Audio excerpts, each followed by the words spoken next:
Chapter 61. He was indescribably excited. This time, his futures contracts averaged a selling point above 3,600. The Nasdaq fell a total of 1,400 points during his contract period, and for every point it dropped, William earned 244 cents million dollars.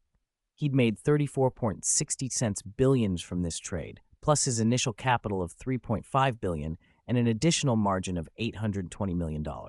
After settlement, he had $38.48 billion in cash, two-thirds of which had come from the island nation. William felt elated just thinking about it, until he thought about taxes, and his exhilaration turned sour.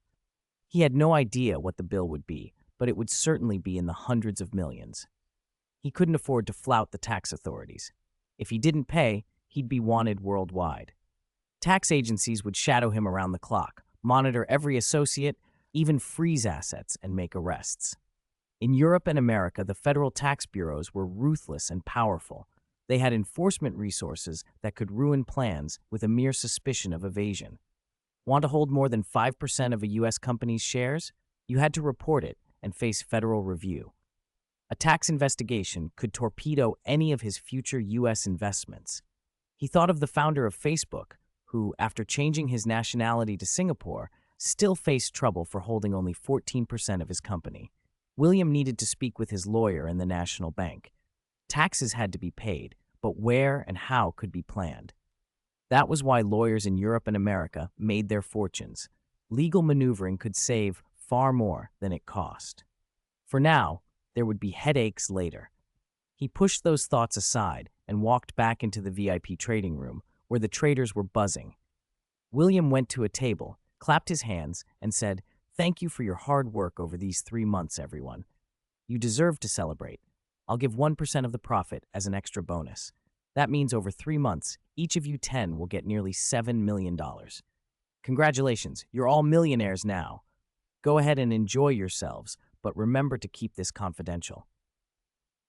"Hooray! Thank you, Mr. Devonshire," the room erupted. "Oh my God, I'm going to Hollywood and then Brazil. Beaches and beautiful women.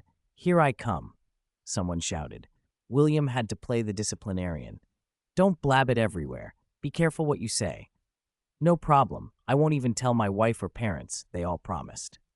After a round of congratulations, he added, "Once the money's back in my national bank account, split it up and go.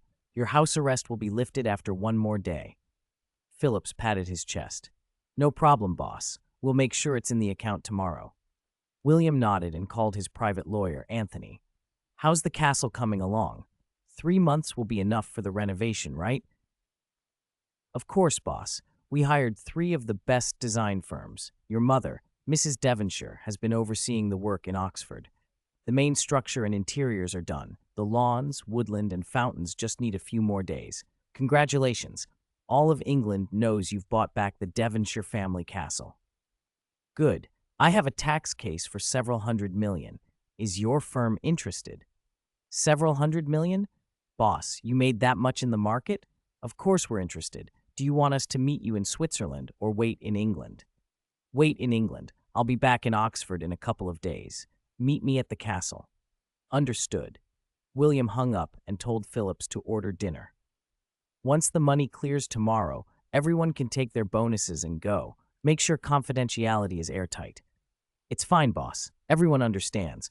This whole operation was successful because of your decisions. You gave the strategy, we followed it, and now each of us gets $7 million. Everyone's happy," Phillips said. William smiled. He didn't know if the market would behave exactly as it had in his prior life. This success had involved a good deal of luck. The inertia of history was strong, and the Nasdaq had fallen more than it had before because of his involvement.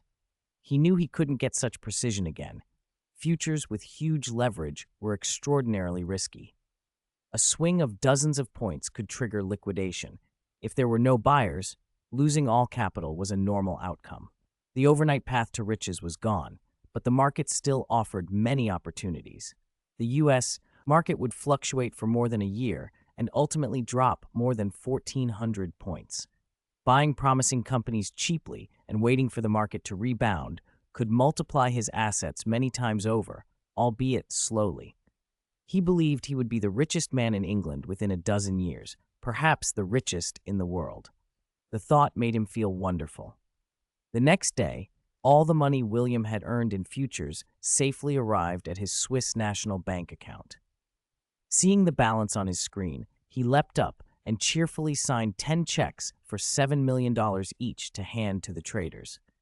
After signing supplementary confidentiality agreements, they packed their things and took the checks. They hadn't been home in 3 months and were eager to see family. The single ones were already planning trips to beaches and the company of beautiful women. Nearby, Strong Grace, the National Bank's vice president, watched William distribute bonuses with a face full of regret. He'd been furious with himself since the previous day. When William first made $32 million, Strong had tried to argue in a board meeting to allocate funds to short with William. The board had refused. He regretted not insisting more or giving William money outright to operate. If he had put in $1 million then, it would have turned into $10 million now, a tenfold return. How many years would it take him to earn that elsewhere? He'd been a big player all his life, but when a godsend opportunity appeared, he'd failed to seize it. He wanted someone to pay for that mistake. When William turned and saw Strong, he smiled. "Strong, everything all right? Here to congratulate me? Too bad you didn't put something in with me back then." Strong's face twitched as he forced a smile. "Congratulations, Mr. Devonshire. You're the greatest genius I've seen in my 50-plus years. No one dares call you a madman anymore. Newspapers are hunting for you. If it were me, I'd tell them everything and make those who mocked me pay." William recognized the envy beneath the compliments. Strong was fishing for a share of the spoils or a way to recover the bank's losses. The bank's confidentiality rules would protect him a bit, but once sums reached this level, he wasn't confident Strong would be incorruptible. With a few million, anyone could be tempted. He changed tone and became blunt. "Look, Strong, don't push it. I don't think you came just to flatter me. Money can buy a lot, but don't push." Strong realized William had misread his intent and quickly recovered. Decades in banking had taught him how dangerous money could be, and he wasn't foolish enough to risk enraging a billionaire. He forced a smile and reassured him. "You have my professional ethics, Mr. Devonshire. I'm your contact at the National Bank. No one on the board, except me, will know the details of this operation. I didn't mean to threaten you. The bank lost heavily in this crash, and the board's divided over whether the market will keep falling or rebound. You obviously understand the U.S. market. Otherwise, you wouldn't have entered at the top. I came hoping you might give us some guidance to help our future decisions." William studied Strong's eyes, calm, bright, and without panic. Strong's acting was good, but William wasn't easily fooled now. He'd already primed the public a few months earlier to accept the idea that he might make huge sums. At worst, he could retreat to the Oxford Castle and keep a low profile until things cooled down. He actually needed to be discreet. Too much publicity would attract predators and regulatory scrutiny. If the public overhyped his success, any stocks he later bought would be chased by the masses and delayed by regulators, crippling future deals. That was a far greater problem than a few headlines. "Keep your hands clean," William said finally, the warning still clear in his voice. "If I need your opinion, I'll ask. You've seen how fast things can change. Don't make them worse." Strong Grace bowed his head slightly and, now sincere, said, "Understood, Mr. Devonshire. You can count on me." William nodded. For now, that had to be enough. He had billions in the bank, a castle being restored in Oxford, a law firm ready to handle tax issues, and a long-term plan to grow his fortune. But he knew better than anyone that money brought both power and peril. He would move carefully from here on out. Chapter 62. William had no choice but to find a way to calm Strong Grace. "All right, Mr. Grace, I understand why you're here. But at this point in the stock market, I don't think even God could predict the exact movements. No one can say precisely when it will rise or fall, right?" Strong Grace nodded. William wasn't making grand claims to omniscience. Before the crash, there were clues to take a gamble on. After it, nobody could give precise index points. "My judgment is this: a moderate rebound is inevitable, but the overall downward trend over the next year or two is irreversible. I wouldn't be surprised if the U.S. market dropped below 2,000 points, and it's even possible it could slip under 1500. Before William could finish, strong Grace turned pale at the thought. How is that possible? That's ridiculous. The market's already down over 30%. If it goes to 1500, that'd be a 70% plunge in value. God, if that happens, how many people would be ruined? He wiped sweat from his forehead, voice shaking as he gripped William's arm. So you think a crash is unavoidable? This is the worst news I've heard lately. Yet William had the advantage now. Strong Grace had to take his words seriously. He had spent decades in the industry and had weathered crashes before, but he had never let himself think as bleakly as William did. Hearing the analysis shattered his last glimmers of hope. After a minute of rational thought, while he didn't accept every detail William had said, he did conclude the market would likely continue downward. The confidence was gone. Strong Grace sat down on the VIP room sofa, dazed for a moment, but bankers of his caliber recovered quickly. Now that he accepted the likely outcome, he needed to plan. If William was right, the Swiss National Bank could do a great deal in the next year or two. Making a few $100 million would be small fry. Tens of billions might be possible. Beyond money, there was reputation. Navigating a crisis well would elevate the bank's standing and greatly enhance Strong Grace's own career prospects. He could even become president of the bank, lifting his family's status in Switzerland. Reassured and excited by the possibilities, Strong Grace stood and shook William's hand with enthusiasm. Thank you, Mr. Devonshire. Your words have helped me a great deal. It proves the old saying, everything leaves a trace. We were blinded by greed. Now is the time to withdraw, he went on. That's the wisest choice, and not everyone can make it. Greed is the original sin. The money you keep is truly yours. If you ever need anything in Switzerland, come to me. I'd be honored to help you. Thank you again, Mr. Devonshire. William watched the older man regain his composure, eyes bright, expression resolute, and thought silently, he really is fit to be vice president of the National Bank. He calmed down fast, made a decision, and was willing to act on it. You're welcome, Mr. Grace. The opportunity is yours. Consider it fate that brought you here and made you listen to a 20-year-old like me. I wish you the best of luck. Thank you. I'll be going now, William. I feel 20 years younger, full of drive. I'm confident I can lead the National Bank to greater glory, perhaps even become president. The Grace name will be known throughout Swiss banking. You're my lucky star, my angel.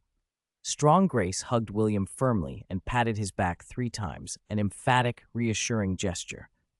William understood the unspoken meaning. The pats were a promise of secrecy. Strong Grace was ambitious. A betrayal could ruin his career and family standing in Switzerland. William smiled. Thank you. I appreciate your help, Mr. Grace. If it hadn't been for your assistance, I wouldn't have gotten the 3% margin rate at the National Bank. We're friends, Grace. Friends help each other. That's right, William. The Grace family will be loyal to the Devonshires. God be my witness. Strong Grace beamed. It's late. The board will be expecting my report. We'll talk again soon. After seeing Strong Grace out, William turned to Phillips. Thank you for your help these past few months. This is a personal bonus. He handed Phillips a check for $2 million. Phillips took it, eyes shining. Thank you, Mr. Devonshire. I'm honored to serve you. William patted him on the shoulder. The matter had a satisfying conclusion. At Zurich International Airport, William and Sam walked into the departure lounge. William lowered his voice. This is as far as you need to come, Sam. All right, boss. Anything else you need? Sam handed William his luggage. William hesitated, then said, Please say hello to Brian and the others for me. After you take Alexandra back to the States this time, your mission is over. I'll call if I need anything. Thank you for all your help. Sam nodded gratefully. We should be thanking you for bringing us along. We'll be waiting for your call anytime. Goodbye, boss. Over the past month, William had tried to reach Alexandra many times, but she hadn't answered. Worried, he had asked Brian and the team to keep her protected in Brazil. Brian reported that Alexandra had been using work to numb herself. She hadn't stayed put in Brazil, but was traveling the world wherever a fashion show invited her. When a stubborn woman sets her mind to something, no one persuades her. William felt he didn't owe her indulgence. Her avoiding his calls because he hadn't listened stung. If she'd driven Brian and the others away, he might have thought she was breaking up with him, but she had been silent and distant. The quiet coming and quiet leaving left him a little sad. 2 hours later, the private jet touched down at Oxford. Stepping off, William saw a Rolls-Royce and 2 Land Rovers waiting. His mother Lena stood with the pretty young Tina and Barney Christmas. Seeing them lifted his spirits. "Hey, brother William!" Tina rushed forward and hugged him, burying her head against his neck. "I missed you so much. Where have you been these past few months? You just left Aunt Lena and me to deal with the castle. You don't know how hard we worked. Look, my waist's so much slimmer." She grabbed his hand and placed it on her waist, then wrapped her arms around his neck, smiling with narrowed eyes. Only 16, but already a little schemer. William hugged her gently. The closeness felt pleasant, and he held her tighter. Tina, delighted, thought to herself that she, beautiful Tina, was not inferior to any model. "William promised as a child he'd marry me," she told herself. "I will be his true love." Lena watched them and said teasingly, "All right, do you two think I'm blind? Flirting right in front of me. William, how many times have I told you, Tina is still young. Don't provoke her, or you'll have Aunt Mary after you." The moment she said, "Aunt Mary," William's hand dropped from Tina's waist. Tina twisted away in mock outrage. She didn't understand why William was so afraid of her mother's mention, but she didn't dare argue with Lena, and instead put on a sweet, compliant face, plying her with flattery. The months together had made Lena less wary of Tina than she had been in London. William moved to his mother and hugged her affectionately. In the world, his mother was the one person he trusted completely. "Mom, how have you been these past few months?" Lena huffed. "Not well. You stayed in Switzerland and paid no attention to the castle. Thankfully, Tina was here. If you hadn't come back, I'd have dragged you home myself." She hugged him and kissed his forehead. "William, you seem taller. Your mom can barely reach you. How did you grow so fast? Your poor mother's getting old." Indeed, William had shot up another 5 centimeters. He now stood 1.89 meters tall. "No way, Mom. You look like you're 20. You and Tina look like sisters. You're always so beautiful. Ask Tina, right?" Tina, quick to seize the moment, nodded eagerly. "Exactly, Aunt Lena. How could you be old? Everyone says you look like a sister." Lena poked Tina's forehead. "You just know how to flatter me. Even if you butter me up, I won't let William make you his girlfriend." Tina pouted and clung to Lena's arm.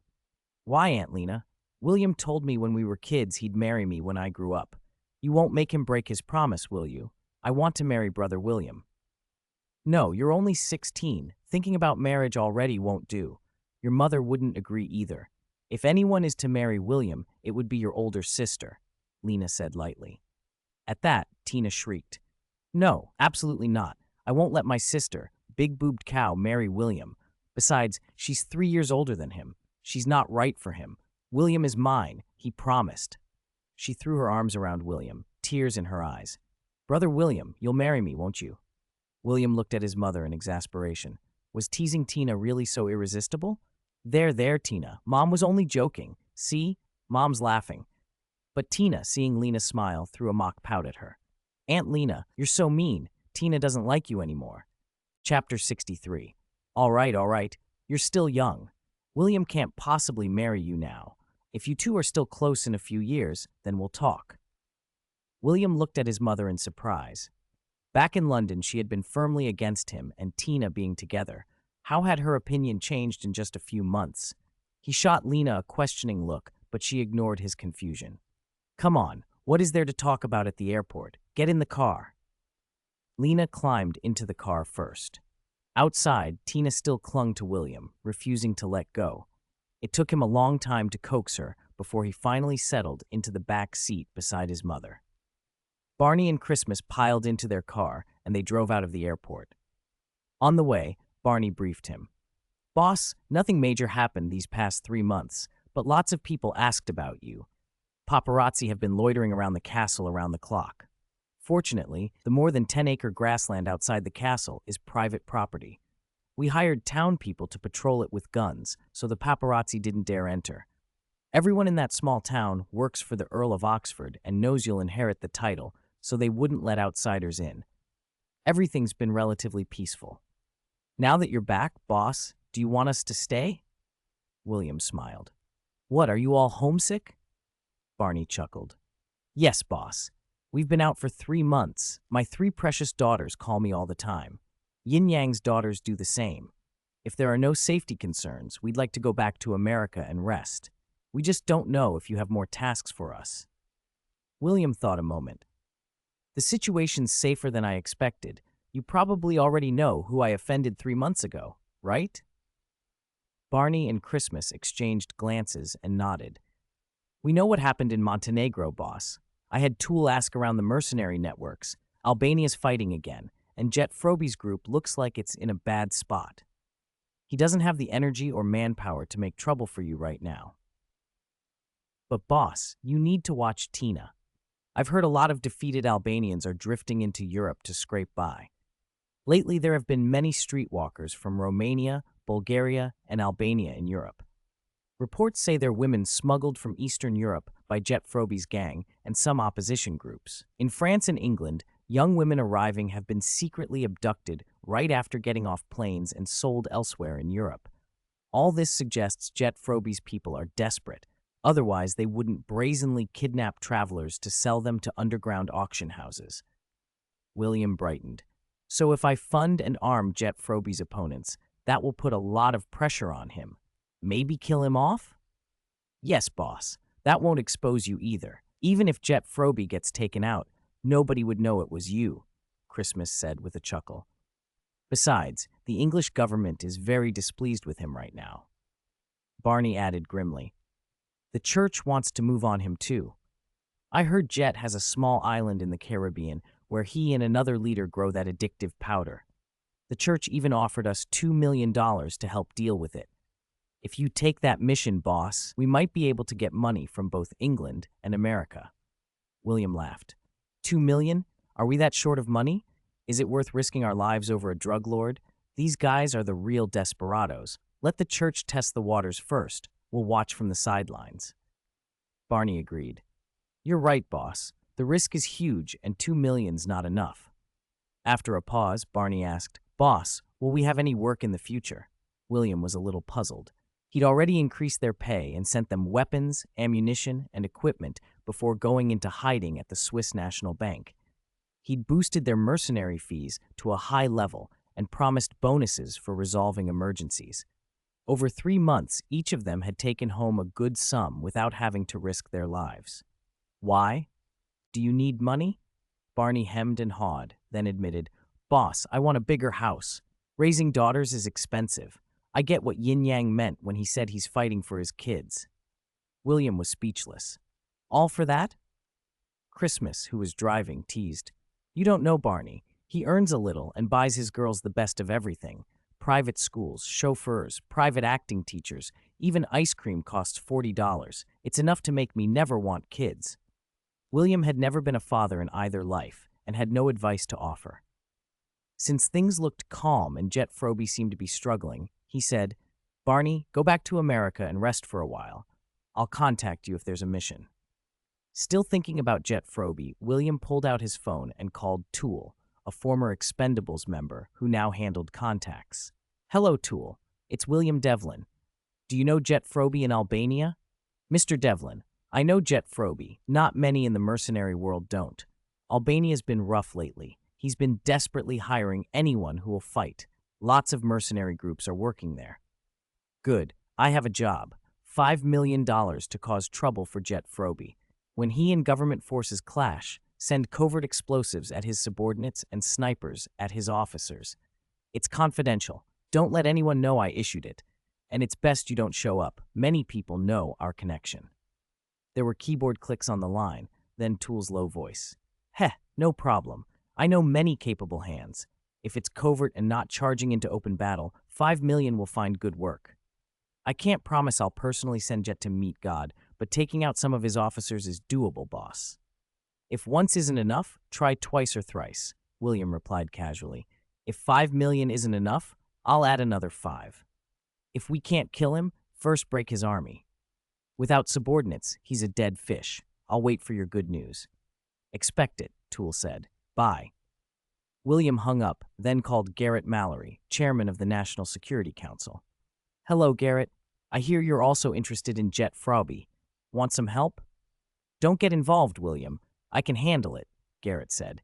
Now that you're back in England, shouldn't you report to me about Montenegro? I blocked a lot of people trying to cause trouble for you. William bristled. What's there to report? People look for trouble. Isn't it better to live in peace? If you annoy me, I'll do to them what I did in Montenegro. Montenegro isn't England, Garrett cut in sharply. Don't mess around. Things haven't reached that point. No matter how powerful you think you are, you can't outrun a company of special forces. Behave yourself and keep a low profile. A lot of people in the Treasury are upset you won $10 million from Bond in Montenegro. Bond's protected by his wife. These people can't strike openly, so beware of hidden dangers. The Earl of Oxford is in poor health. You shouldn't attract attention. I'll cover for you here. William wondered if his recent windfall had made him reckless. With so much money in Switzerland, he felt invulnerable, but Garrett's warning struck home. Conspicuous actions led to scrutiny. Fine, William said. As long as no one wants me dead, I'll lay low. I'll be a farmer in Oxford and hunt for treasure. Garrett, come visit when you can. I'll take you hunting. Garrett laughed. You should cultivate some aristocratic hobbies so people don't think you're a country bumpkin. Go to hell, William snapped. So what if I'm a country bumpkin? I'll live how I want. Even if I inherit the title, they'll call me nouveau riche. I don't care. Do what you like, Garrett said, but some of us are fed up. Let them make a fuss. When Downing Street moves, they'll get taught a lesson. Talking to Garrett actually brightened William's mood a little. He hung up, thinking about how every action to hide one thing invited scrutiny for another. The old foxes in London weren't easily fooled. The more he covered up, the more certain people would piece together his moves. It was a headache, but one he could handle. Chapter 64. William realized Garrick's phone call had been a test. They knew he had been trading futures in Switzerland these past months, but they didn't know whether he'd made money or lost it, or how much. Damn, he thought, kicking himself. He'd talked too much. Now those old foxes knew he'd struck it rich. William picked up his phone and called his lawyer, Anthony. Hello, boss, Anthony answered. I'm back in Oxford. Come to the castle. I need your advice. Anthony heard the tone and responded quickly. I'm in London. I'll leave right away. I can be there in 2 hours. Bring your law firm's best tax expert. I need help sorting out taxes. Everyone who comes today signs a non-disclosure agreement. William's voice was steady. Understood, boss. The team is already on standby. We'll be there in 2 hours. William sat in the car feeling hollow. He hadn't expected to be spotted, even after tightening security. Garrick's comment had been two things at once, a test and a warning, and the warning stung. News that he'd profited during the market crash would spread. It was only a matter of time before the English papers ran with it. He might have to stay in Oxford longer, or leave the country. For now, he needed to get his taxes in perfect order. If everything was legal, only public opinion could attack him. That wouldn't cost him anything real. Barney and Christmas saw his expression after the call and didn't say a word on the drive-in. They arrived at the castle. Barney announced, Boss, we're here. William stepped out and looked up at the Gothic building, towers reaching over 30 meters, a main structure 90 meters long and 45 meters wide, with more than an acre under roof and 10 acres of gardens, lawns, and wooded hills around it. The city walls had been torn down 60 years ago during Oxford's reconstruction, and Lena had heavily modernized the place. The exterior granite gleamed tiger-skin yellow, spires rose into the sky, towers were pierced by skylights, vaulted ceilings and clustered columns added verticality. Built in the 19th century, it no longer felt gloomy. After renovation, it was bright and airy. Tina rushed out, threw her arm through his, and grinned. How do you like it? Lena and I supervised everything. I even picked the stained glass colors. Come on, I'll show you around. She hauled him inside. The Great Hall, 200 square meters, was light and almost dazzling. Small chandeliers ringed a large central fixture. Tall modern glass windows let sunlight wash the sky-blue marble floors veined with gold. The stair railings and steps were new off-white marble. Tina dragged him up to his private quarters on the 3rd floor. His suite was generous, a 50-square-meter bedroom, a 20-square-meter walk-in closet, a 20 square meter bathroom, a 60 square meter study, and a 40 square meter sitting room, plus a nursery, a nanny's room, and 5 renovated spare rooms. "This bedroom's my favorite," Tina said. "It's the only room that could be fitted with 2 big windows. And this bed, I bought it for you. Try it." William stared as Tina tried to make him lie down. She was throwing everything she had at him. Thankfully, she hadn't picked a pink canopy. She'd chosen the golden Nanmu, birdsong and floral fragrance bed William had specifically requested. It had cost him £10,000. In 2000, golden Nanmu wasn't as prized as it would later become. A cubic meter could be had for about 3,000 Great Heavenly Dynasty coins. All the furniture in his third-floor sitting room was golden Nanmu, and the whole set had cost him around £100,000, a bargain compared to the antiques that would skyrocket later. In auction houses, Ming-period Nanmu chairs fetched only tens of thousands then. William thought about buying Great Heavenly Dynasty antiques while prices were low in Europe during the market crash. If he bought now and held them for 10 years, they could multiply in value.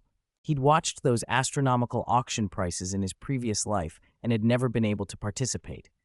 Now, with money and room in the castle, he could start collecting. It wouldn't be until much later that authentic pieces flowed back to the Great Heavenly Dynasty, so Europe was the place to buy. Tina watched his face. "What are you thinking about? Why the blank look?" she pouted. "Just thinking about collecting some Great Heavenly Dynasty antiques to decorate the castle," he said.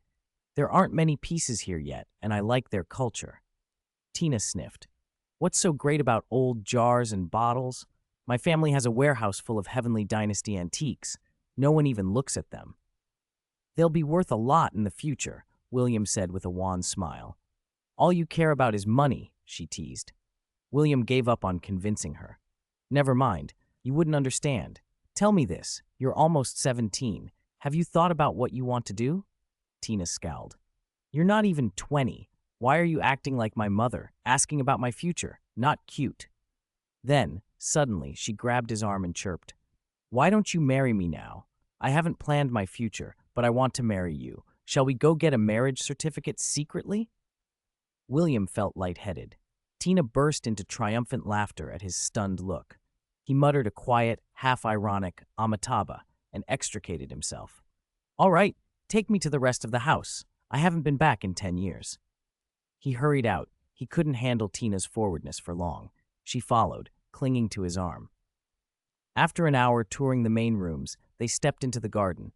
William stopped in front of a 6-meter-tall angel statue with a bronze base 3 meters wide. His grandfather Henry's secret was hidden there. The statue was about 750 years old, created when the Oxford Statute had been signed. The original stone base had been damaged long ago. The current bronze base had been cast more than 270 years earlier. Molten bronze had been welded over 4 granite blocks, each weighing over 10 tons, and buried in the ground. No ordinary crane could lift them. Between the 4, they weighed over 60 tons. It was an open secret in plain sight. The most important Devonshire secret was placed in the garden, exposed to the weather for centuries. Nobody would suspect. He ran his hand over the rusted bronze. One of the sculpted lion heads could be turned. Pressing a hidden mechanism in a lion's eye, and the roof of its mouth allowed a bronze disc between the angel's feet to be rotated. Turning it twice toward 2 specific corners of the castle would open the base. While Tina was distracted, William slipped his hand into the lion's mouth and pressed the mechanism. It still worked. He decided to come back that night, open the base, and retrieve the Oxford Statute that Henry had hidden there. He'd photograph it and show it to the Duke of Devonshire. Whatever other secrets lay inside would remain his alone. "Why do you like this old statue?" Tina said, pulling him toward the flower beds she'd planted. She hadn't noticed his expression. They walked together through the garden until Lena approached. Tina immediately let go and ran to hug her mother, all sweetness. She had learned to flatter Lena. Her mother's attitude toward her had softened since they'd returned from London. Tina was shrewd. She knew Lena's approval mattered most if she wanted William. If Lena objected, William would be hard-pressed, even if he wanted to marry Tina. That was why Tina was so careful to win her mother over. William, the castle's been renovated, but we still need a butler, Lena said. The old butler has passed, and his son serves another noble family. I've searched for months and can't find someone suitable. The servants have started making decisions on their own, and that can't continue. This was a tricky problem. The Butler family that had served the Devonshires for generations was unlikely to change employers unless the family they served lost title or fortune. William hesitated. I can't handle it myself, Mother. I can look into the Butler academies in London, but those families don't lack options. They're popular in America, too. Then what about the current Earl's butler? Lena suggested. No, William said immediately. I won't hire the Earl's butler. I can't be sure how the Earl feels about Grandpa Henry and me. I don't want an unknown factor in the household. I'll bring in a professional investigation firm to vet the maids and staff. Anyone with issues will be dismissed. All right, William. Handle it as you see fit. I can't help there. It's almost noon. When do your guests arrive? Lena asked. William checked his watch. Nearly 12. Anthony and his team should be arriving soon. He took out his phone and called. Hello, boss, Anthony answered. How much longer? I was thinking of preparing lunch for you, William said. No need to trouble yourself. We'll have lunch in town before coming to the castle. It wouldn't do to arrive empty-handed on our first visit. William nodded inwardly. He had a lot to set in motion. Chapter 65. No need, William said. There aren't so many rules around me. I didn't grow up a noble, so treat this place like friends dropping by. How many of you are coming? Really, no need, boss. More than 10 people are coming today. If we just show up for a meal, everyone will feel uncomfortable. We'll have lunch in Oxford and then head to your place. We should get there around 1:30 p.m., Anthony insisted. William thought for a moment. Europe wasn't like the Celestial Empire. Popping in unannounced was a formal affair that usually required advance notice and gifts. Only very close friends could be casual about it. All right, Anthony. If you insist, I won't force you. I'll wait for you at the castle. Okay, boss. See you this afternoon. After he hung up, William turned to his mother. They won't be coming for lunch, Mom. Let's eat by ourselves. Okay, William. What do you want? Roasted salmon? Lena asked. Anything you make, I'll eat. Tina, what about you? Tell Mom. William nudged Tina. Before Tina could answer, Lena cut in. Don't mind her. She's been talking about dieting lately. She'll eat salads and milk only. Just give her a small piece of salmon. William looked at Tina. She already had a fantastic figure, and frowned. Tina, you look great. Why are you dieting? Tina wrinkled her nose. I still have to be careful. If I get fat, you definitely won't love me. Suit yourself. Keep watching what you eat. Oh, and Mom, I'm still growing. My appetite's increased a lot. Make plenty. I'll eat it all. William grinned. No wonder you've grown so much these past 3 months, Lena said, smiling, then went to the kitchen to prepare lunch. At the meal, Lena and Tina were stunned by William's appetite. He polished off 3 large pieces of roasted salmon, 2 big slabs of bread, a fruit and vegetable salad, and a glass of juice before he was satisfied. Lena worriedly asked, William, are you really okay eating that much? Should we take you to the hospital for a check? William wiped his mouth and said, I'm fine, Mom. I've been like this for months. Look, my arms are more muscular. I'm a lot stronger now. He rolled up his sleeve and flexed. Lena's eyes widened. He'd been tall and thin before, but now his arms showed real muscle. She nodded with relief. You look so much better. You used to be as thin as a pole. I'm glad there's nothing wrong. Tina, unable to help herself, squeezed William's arm and felt his chest, looking utterly smitten. Tina, sit properly. Be a lady, Lena snapped. If you keep this up, I'll send you home. Okay, Aunt Lena, I know, Tina said quickly, sitting properly and sipping her juice like a well-behaved guest. William made a goofy face and winked at her. Tina burst out laughing, then sat straighter when she saw her mother watching. You can't blame me. Aunt Lena, Brother William was making funny faces and embarrassing me. Please teach him a lesson, she protested, pretending to be wronged. Then just don't look at him, Lena said, exasperated. Why would I? I love looking at Brother William. He's so handsome, Tina protested. God, why did I let a flirt like you stay in my house? Lena muttered. She still adored having Tina around. The girl's company had made life at Oxford Castle less lonely. Seeing the two of them bickering, William set down his cutlery, wiped his mouth, and said, "All right, Mom, I'm full. I'll go get ready. Bye, Mom. Bye, Tina." Tina blew him a secret kiss as he left, cheeks flushed. Lena rolled her eyes. "If you're finished, come help me tidy the garden," she told Tina. At 1:30, Christmas reported that the guests had arrived. William stood at the gate to welcome Anthony and his group of a dozen or so people. He shook hands all around. Barney and Christmas and a couple of others scanned everyone and their luggage. After a brief check and a nod from William, he led the group to the reception room on the first floor. Barney and the others stood guard outside. Once the servants had served drinks, William said, "Let's sign the confidentiality agreement first." Anthony handed over the NDA. William read it carefully, found nothing problematic, and had everyone sign. Then William produced his profit statements from the futures market and other income reports for the year. "Anthony, take a look and help me come up with a reasonable tax plan." Anthony distributed copies to the two middle-aged lawyers he'd brought along. 10 minutes later, all three of them had read the documents, and their faces showed shock. William had made a huge profit, $3.416 billion, from the stock market this time. "Boss, this is astonishing," Anthony said, disbelief in his voice. When everyone in the room had finished reading, there was a buzz of stunned silence. Lawyer Rant, who handled tax matters, finally spoke. "Mr. Devonshire, I've reviewed your information. Your tax situation looks complicated at first glance, but it's actually manageable.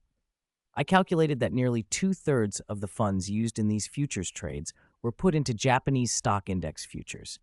The rest were spread across the US, Britain, France, Germany, Spain, and the Netherlands. Of those, about $400 million was in the US, $300 million was in Britain, and roughly $700 million combined from the other countries. Japan accounted for about $2 billion. "What's the problem?" William asked. Rant leaned forward. "The issue is that these funds were actually in your account registered in the British Virgin Islands. The Swiss National Bank's account only acted as an intermediary. The bets were effectively between you and the National Bank. Strictly speaking, your funds never directly moved through those countries' financial systems." William stood up. How is that possible?" Then his face broke into delighted laughter. "Does that mean I don't have to pay capital gains tax in those other countries?" "You don't need to be surprised," Rant said with a smile. "The best decision you made was to have the Swiss National Bank operate these trades for you. If foreign tax authorities wanted to investigate, they could only target the Swiss National Bank, and the bank's structure makes it unlikely they'd find anything. In short, the $3.416 billion you earned by shorting the market was effectively the National Bank's exposure. You didn't have direct financial dealings in those countries. You simply paid the National Bank a handling fee. So the money I made was the National Bank's gambling money, and I only paid them a transaction fee of up to 3%, William said, incredulous and relieved. "That's right. The Swiss National Bank is the safest and most comprehensively serviced bank for exactly this reason." Rant smiled. "However, to avoid attracting U.S. attention, I suggest you voluntarily pay the 20% capital gains tax on the $400 million attributed to America. That would be $80 million. The U.S. tax authorities are very powerful. If you ignore them, they'll keep watching you. The tax liabilities in the other countries we can shift back to the National Bank." William laughed out loud. He had been sure he might owe billions. Now he only had to pay $80 million. Compared to $6.8 billion, the figure he'd feared, that was nothing. Curious, he asked, why would the Swiss National Bank do this? If all the funds go through them, don't they have to pay taxes in those countries? The lawyers in the room chuckled. "Mr. Devonshire, not all clients win and not all lose. When a bank facilitates futures trades, it often aggregates the funds of multiple clients, some taking long positions, some short, into single accounts. The winning trades can be offset by the losing ones. If they keep their handling fee under about 3%, the National Bank still profits overall from fees without triggering foreign capital gains tax on every transaction. So the 3% handling fee can become a major revenue stream when they manage enough clients," Rant added. Banks sometimes use this to smooth their financial reports and attract more customers. When client volume reaches a certain scale, that fee income is substantial. William couldn't help admiring the system. Rant, I want to hire you as my private tax lawyer. From now on, handle all my tax matters. I like you enough that your annual salary will be £1 million. Same for Anthony. Anthony's eyes went wide. He'd always expected about $300,000 a year. When had it become $1 million? William noticed Anthony's expression and laughed. Anthony, my friend, your salary just increased. Did you hear me? It's $1 million now. Aren't you happy? Who wouldn't be? Anthony beamed. Thank you, Mr. Devonshire. Thank you very much. The other lawyers, partners and assistants of Anthony and Rant, were pleased too. Their bosses being favored by William meant more work and more opportunities for them. The £1 million was just the retainer for Anthony and Rant. Taking on cases and other work could bring in far more. Chapter 66. William was elated, but he hadn't lost his head. Once everyone finished laughing, he voiced a practical concern. My recent stock market moves have attracted the attention of people at the British Treasury. Are we really okay not declaring taxes in England? Lant considered for a moment. As long as the funds don't return to England, there won't be a problem. If they do need to come back, route them through an offshore company account. But since the Treasury is already watching, Mr. Cavendish, I suggest you declare the $300 million you made in England this time. You're English. Your business and family are in England. You can't give the Treasury any obvious leverage. You don't need to worry about countries where you have no business or nationality. They can be suspicious, but without jurisdiction or evidence, you don't have to declare personal income to them. All right, I'll pay it for peace of mind. America wants $80 million. How much does England want again? Lant replied immediately, $78 million. William did a quick mental calculation and frowned. Isn't it $60 million? Lant explained, personal income tax in England is effectively 26% when you can't offset gains separately. Capital gains are 20%, but here they offset, so you end up paying 26%, $78 million on this sum. Compared to the US, where you pay 20% capital gains plus a 37% state tax. America's rate is truly high, Mr. Cavendish. William paced through the numbers in his head. Add the $2.2 billion Blackstone deal, and my 4% stake in Cavendish Industries is $88 billion. Add the $300 million from this trade. If you tax 26% on $3.88 billion, I'll end up paying about $1.88 billion to the British government. Bloody leeches. Never helped me, but ruthless when collecting taxes. Lant shrugged. To be precise, Mr. Cavendish, it's $1,088,000. Only death and taxes are eternal. Having vented, William calmed and asked, All right, I'll pay it. Lant, Anthony, if I pay this $1.88 billion to the British government, will they have any other grounds to cause me financial trouble? Lant and Anthony exchanged a look, then nodded. No, Mr. Cavendish, the only funds tied to England are this $3.88 billion. Even if they suspect you have money in Switzerland, they won't find evidence. If you don't mind using offshore companies to hide shares, you can continue to invest in England this way. William thought for a long time. So there are still loopholes. If one day the Swiss National Bank is forced to open customer accounts, the British government could use my Swiss holdings to come after me, or even arrest me. Lant deliberated, conferred with the other lawyers, and half an hour later came back with a conclusion. Mr. Cavendish, while your scenario is unlikely to be provable, we discussed it thoroughly. This could cause trouble, but we're 90% confident we could win any lawsuit. Unless the British government amends tax law to require disclosure of offshore accounts, you're fine. If they change the rules, you can redeclare under the new law. The existing law doesn't force you to disclose offshore accounts. That gives us grounds to win. Worst case, you'd simply redeclare. Relieved, William nodded and laughed. Excellent. I'm satisfied. Here's a welcome gift. He took out a checkbook and wrote a check for £700,000 to Anthony. Anthony, £700,000. You and Lant get $100,000 each.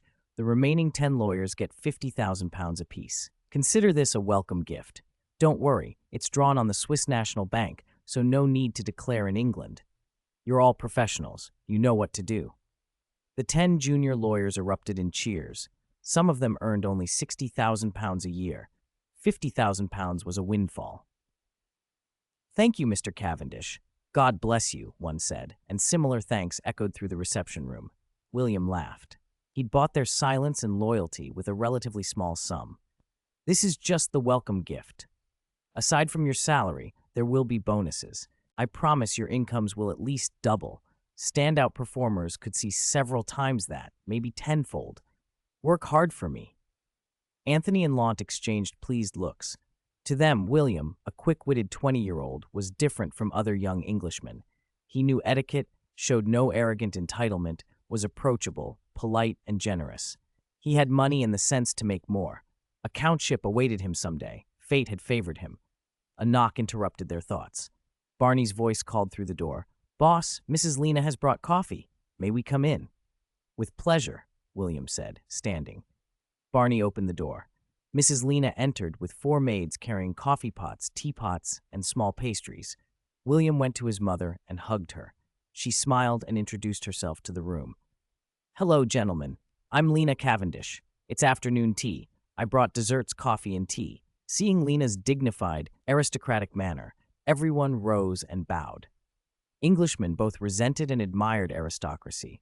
When an aristocratic woman entered, manners softened. One of the men even performed an exaggerated courtly bow, making William smile inwardly. After greeting everyone, Lena turned to William. "You should all have tea and a rest. By the way, for dinner, would you like lamb chops and salmon with mushroom soup?"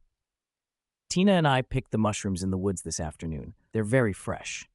"Sounds great," William asked the group. "Of course, thank you, Mrs. Cavendish," they replied in unison. Lena nodded and left to prepare dinner.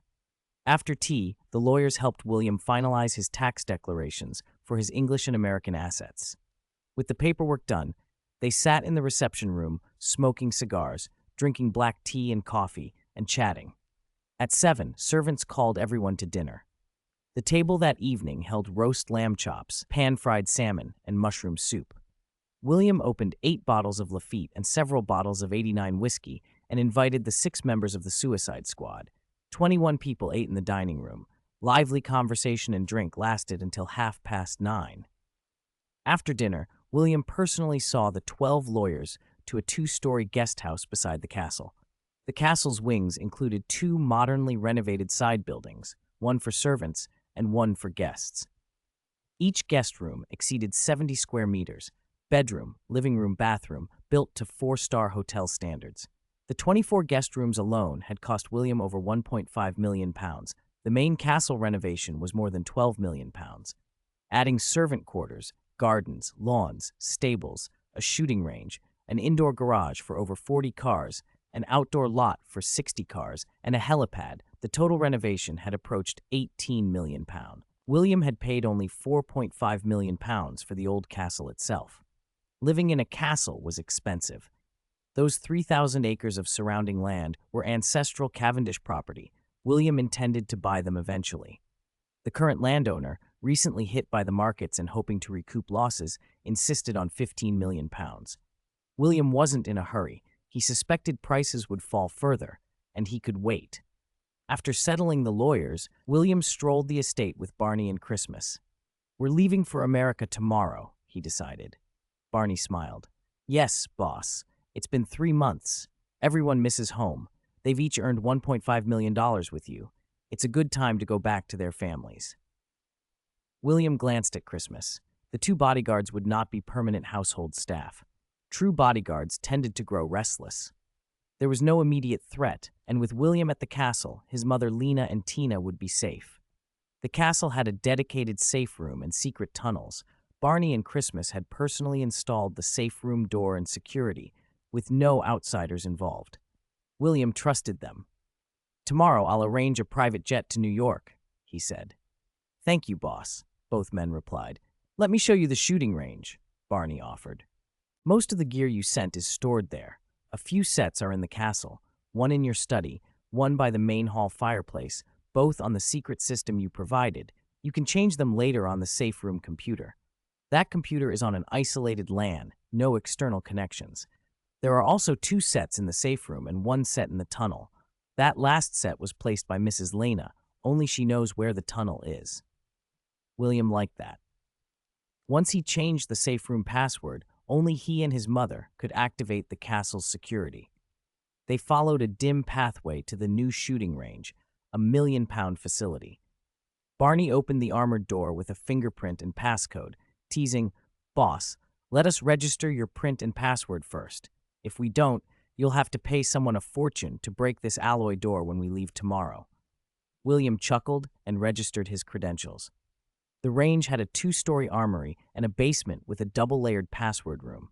It housed everything William had shipped back: 5 80-piece sniper rifles, 10 M4s, dozens of Glock 17s and 18s, classic revolvers, huge quantities of ammunition, grenades, stun grenades, smoke grenades, listening devices, bulletproof vests, helmets, night vision goggles, radios, and even an M249 machine gun and a Stinger missile launcher with 4 spare missiles.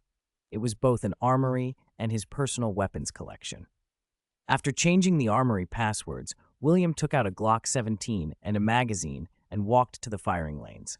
The range had 3, 50 meters, 100 meters, and 200 meters. Any farther would require going outdoors. He loaded the Glock and fired on the 50-meter lane. Barney and Christmas watched through binoculars as bullet after bullet punched tidy holes into the bullseye. When he emptied the magazine, Barney gave him a thumbs up. Rapid-fire accuracy like that was excellent even for veteran mercenaries. For someone from ordinary life, it was exceptional. Chapter 67. Barney told William, "Boss, your shooting is excellent. Your posture is textbook. Your draw and accuracy are fine. With more practice, you'll speed up. Often being faster than the other guy is the difference between you living and him dying." William knew Barney specialized in the quick draw. "Barney, can you teach me that technique? I know you can empty a revolver in under a second. Can you show me?" Barney didn't hesitate. He liked William and was willing to teach. Besides, quick draw relied heavily on innate talent. Some people could do it in hundredths of a second, while others never reached that speed no matter how much they practiced. "Boss, quick draw basically means drawing and firing faster and more accurately than your opponent. There are techniques, but talent and practice matter most. It's all about the wrist." He rubbed his own wrist as he spoke. For concealment, Barney always kept his revolver low on his back so he could draw when an enemy let down their guard. Bang, bang, bang. In the blink of an eye, Barney emptied 6 rounds.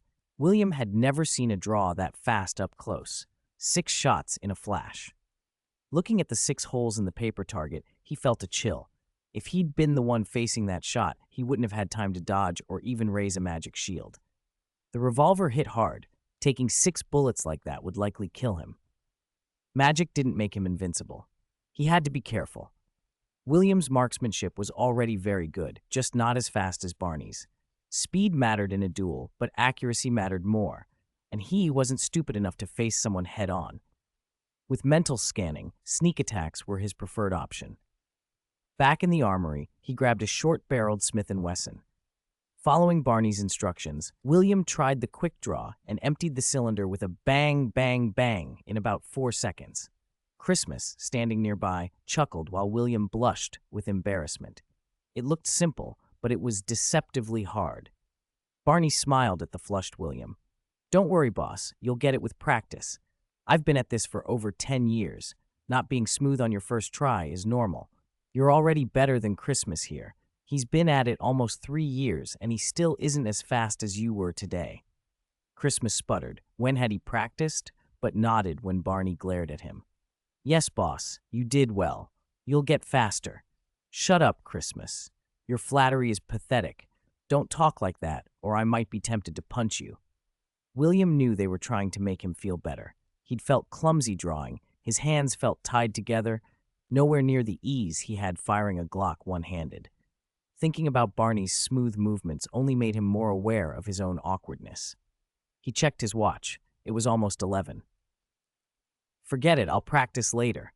If I have questions, I'll call you, Barney. It's 11. Let's go back and get some rest. You two are leaving tomorrow, so don't stay up late." He put the weapons back, led them out of the range, and returned to the castle. He sensed Caesar and Toll Road on patrol and said, "No need to patrol now. Everything's secure." Let everyone rest. Barney didn't know why William wanted the patrols to stop, but he followed orders. He took out his walkie-talkie.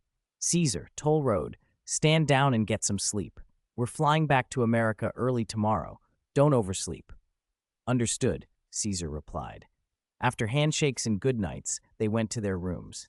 A few hours after showering, William got dressed, slipped out onto his balcony, and used his mental scanning. The castle was silent at 2:30 a.m. Sensing no one around, he walked to the garden and reached the archangel statue. Following a method his grandfather had taught him, he opened the hidden compartment between the statue's feet. Without overthinking, he put a half-meter-long, plate-sized sealed cipher cylinder into his storage space, then restored the compartment and watched the surroundings before returning to the castle empty-handed. He moved silently down to the basement, opened the safe room with its password, closed the alloy door, and scanned carefully with his mental power to make sure nothing was amiss. After changing the safe room password and settings, he finally retrieved the cipher cylinder his grandfather Henry had hidden for 10 years. Chapter 96. The Secret of the Devonshire Family. The alloy cipher cylinder on the table was a Da Vinci-style device, 8 rings of 26 English letters forming a combination cipher. If cracked by force, corrosive liquid inside would destroy the documents. William entered the password his grandfather had told him, his father's Chinese name in this world, Chen Jing. The cylinder opened. Henry had been clever. Who would suspect the password was William's father's Chinese name, which no one else knew? Inside were 2 document packs, each vacuum sealed. In the first, William found the legendary Oxford Ordinance. One line, written in pen, read, "The London Knight, buried by the Pope after death, his life's achievements angered the Holy See beyond measure. The Holy Sphere should have rested on the hero's tomb, and the pregnant princess shall live forever." William puzzled over the sentence and turned the page. On the back was another line, "Beneath ancient Rosslyn, the Holy Grail awaits, guarded by swords and the chalice of Emmanuel. A masterpiece dedicated to the Master, accompanying dreams she can rest in peace, gazing at the stars." He was more confused. What did any of that mean? On the last page was a clearer line. "We are the guardians of the God of light, the defenders of truth. Holiness and faith are with us. The Knights Templar live forever." That sentence was likely what William needed to photograph and give the Duke of Devonshire. It implied the Devonshire family descended from the Knights Templar and had guarded truth and the God of light for generations. But what truth? He dug further through the pack and found a small slip of paper in his grandfather's handwriting. "William, I am very happy you can read this. It means you have revived the Devonshire line. For generations, the family has guarded a secret capable of destroying the Holy See. Go to France and find Jacques Saunière at the Louvre. He will tell you everything. Remember, William, we are guardians and defenders. Sometimes sacrifice and bloodshed are inevitable. This is our family's foundation. Anyone who wishes to destroy it is our enemy." The word enemy was in red ink. Henry's meaning was clear. Any enemy must be eliminated without mercy. William decided not to dwell on it. He would find Jacques Saunière for answers. He photographed the Knights Templar sentence, resealed the documents, and opened the second vacuum pack. Inside was a diary. Its entries surprised him. Their ancestors had taken part in the Crusades and discovered an enormous treasure beneath King Solomon's temple. Over centuries, dozens of kings, pharaohs, and emperors had fought over it. With each transfer, the hoard had grown. Eventually, the treasure vanished until William's ancestors, Knights of the Order, found it beneath the temple. Perhaps in a noble spirit or for other motives, they concluded the treasure was too vast to give to any single nation. Giving it to one power would destabilize Europe. So they secretly brought it to Europe, hid it, and established the Knights Templar to guard it. Over centuries, the order grew. Some members became rulers, and faith shifted to greed. A faction that still honored the original covenant moved the treasure to America, then a wild land, and founded a secret stone brotherhood, i.e. Freemasonry, to guard it. Later, as America declared independence, the founding fathers hid the treasure to keep it from the British. To guarantee secrecy, they made an extremely hidden map so that if a protector lost his password, the treasure would never be found. The Devonshire line concluded the Americans had betrayed the Templars and monopolized the treasure. From then on, for more than 200 years and across more than a dozen generations, the Devonshires searched for King Solomon's hoard. William slapped his forehead. It was another wild chase with no obvious leads. The diary's last page had a small glued note. "The secret is with Charlotte, Thomas Gates, 1783. He'd likely have to go to America and find Thomas Gates's descendants. The notebook estimated the trove contained over 140 tons of gold, plus countless antiques, artworks, artifacts, and jewelry, gold alone worth billions at current prices. No wonder the Devonshire family had been obsessed for generations. The thought of that fortune stirred William. A voice tempted him. Find it. Find it. It's yours. He admitted to himself, if there's that much money, I'd be a fool not to try.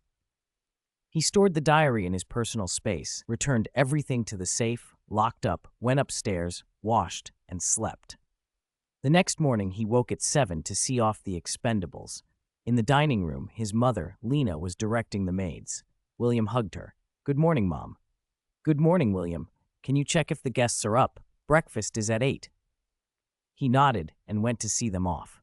After breakfast, he waved off the lawyer and had the castle staff drive the 6 expendables members to the private airstrip.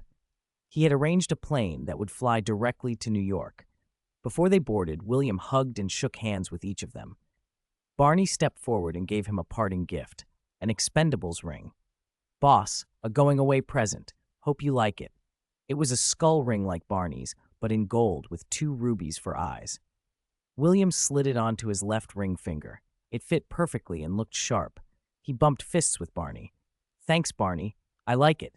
Barney grinned. William fist-bumped the others and watched them board. Once the plane took off, he drove back to the castle.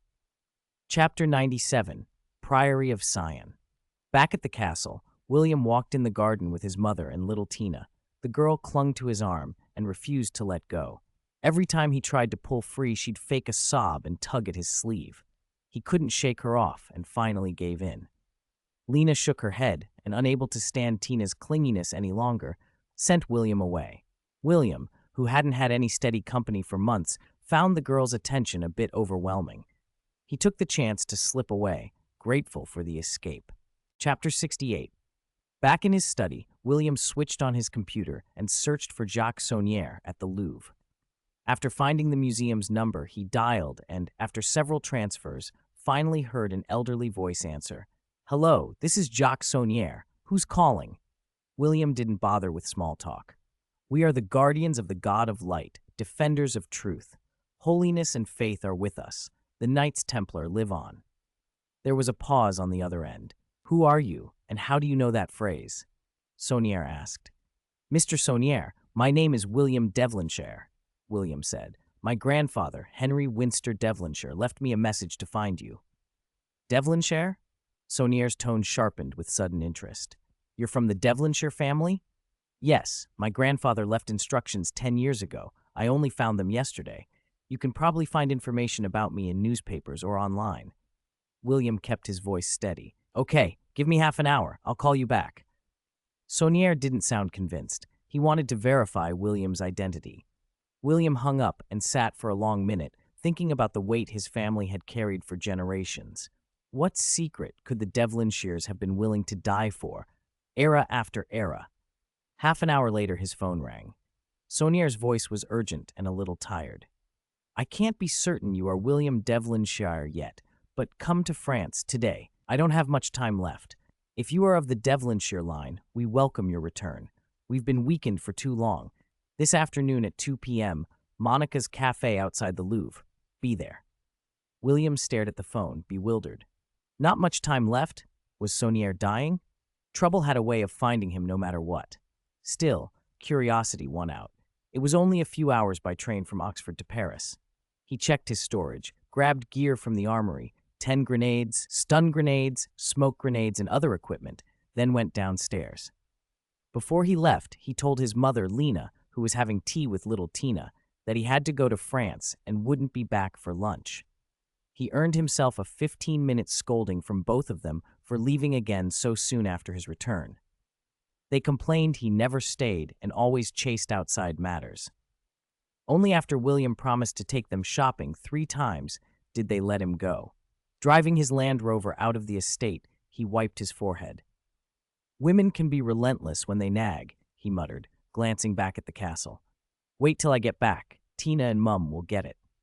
He drove to Oxford Station, caught the Eurostar, and arrived at Monica's Café outside the Louvre at 1:30 p.m.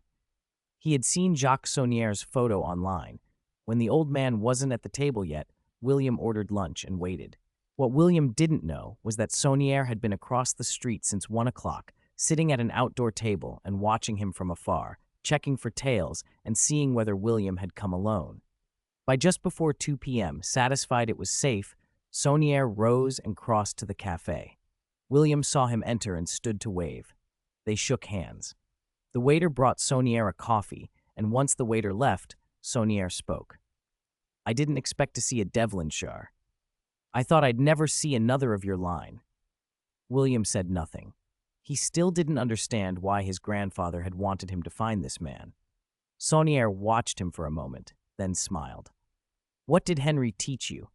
"Everything he knew," William answered, keeping his voice flat. Saunier studied William's face, then nodded with approval. "Good. I'm glad you listened to Henry. Frankly, without your family's strength, we've suffered these last 10 years. There was no one able to solve difficult problems. Now you are here. It's a relief. Let me introduce myself properly. I am Jacques Saunier, Grand Master of the Priory of Sion." The name hit William like cold water. The Priory of Sion, Leonardo, Newton, Hugo, legendary, almost mythic. How did the Devonshires fit into that history? Saunier saw the confusion on William's face and continued. "Your ancestors were Knights Templar, yes?" William nodded. "After the massacre of the Templars, because your family was English and England escaped much of the slaughter, your line became the guardians of our greatest secret. 10 years ago, before Henry died, he entrusted our archives and this ring to me. Now it is time to return them to you." Saunier produced a gold signet ring engraved with a fleur-de-lis and handed it to William. He slid it onto William's left pinky. It fit perfectly. Checking his watch, Saunier went on. "I have arrangements to finish. After work at 8 this evening, I will take you to England, to the archive your family has guarded for generations. We'll notify some of our people and prepare your initiation ceremony. Once it's complete, you'll be an elder of the Priory and a guardian knight of the Templars. Congratulations, Sir William." William fought down a mixture of skepticism and amusement. Knights in the modern age, honor and ritual aside, what was in it for him? Still, the gravity of the moment registered. His family had carried something important for centuries. Saunier's tone was warm. "Don't worry.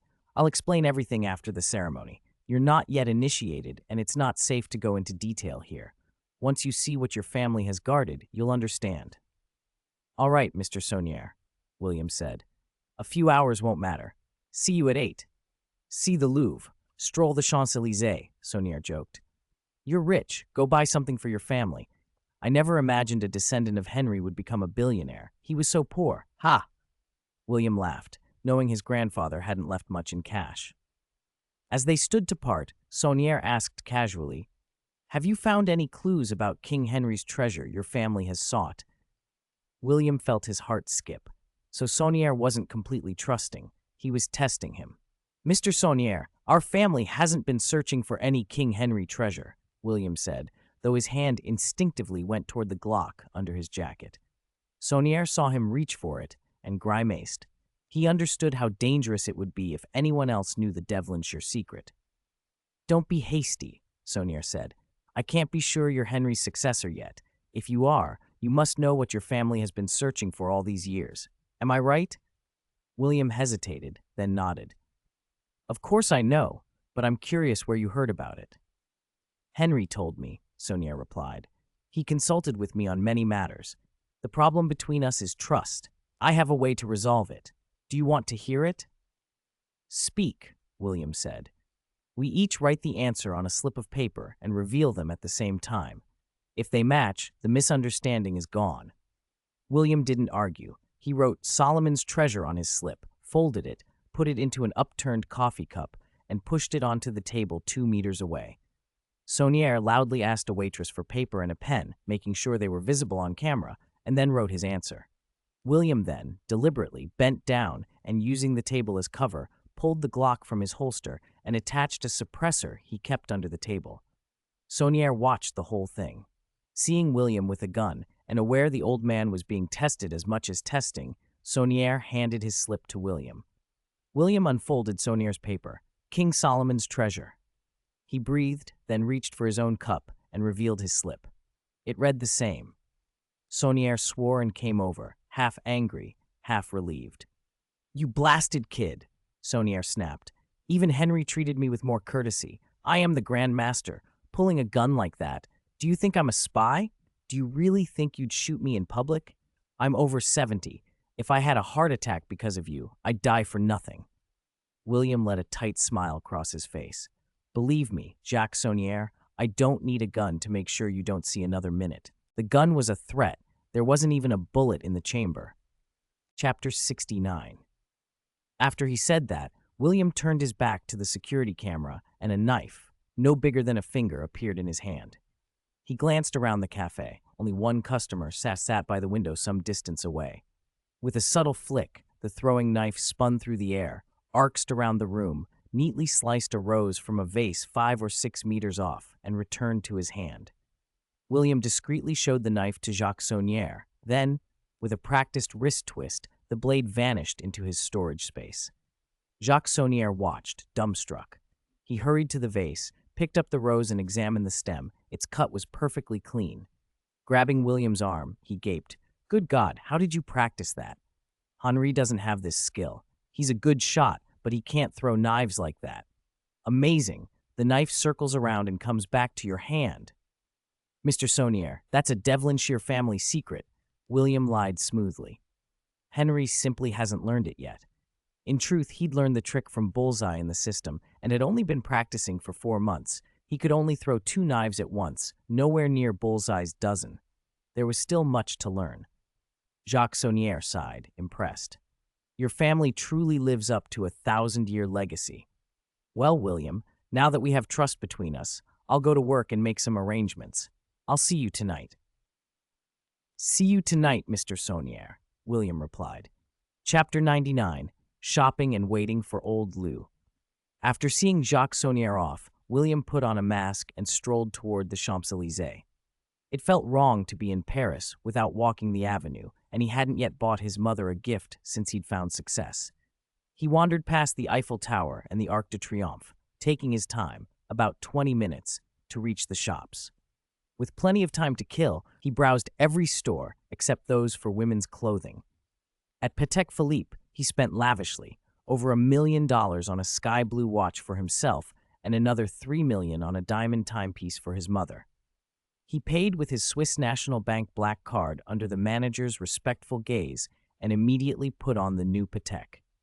The old Vacheron Constantin and the watch intended for his mother were slipped quietly into his storage space as he left, unnoticed. By the time he stepped out of the boutique, it was past 5. The light was turning dim and the streetlights were coming on. William touched his watch and chuckled. Spending $4 million felt like nothing compared to his past life. Tour guides shepherded tourists in various languages. After passing the Arc de Triomphe, the Eiffel Tower loomed nearby. At night, lit up by thousands of bulbs, it was dazzling, far more striking than its dull daytime appearance. Near the tower, a vendor was selling Mexican burritos. On impulse, William bought one. 2 bites in, and he was gasping. The heat was intense.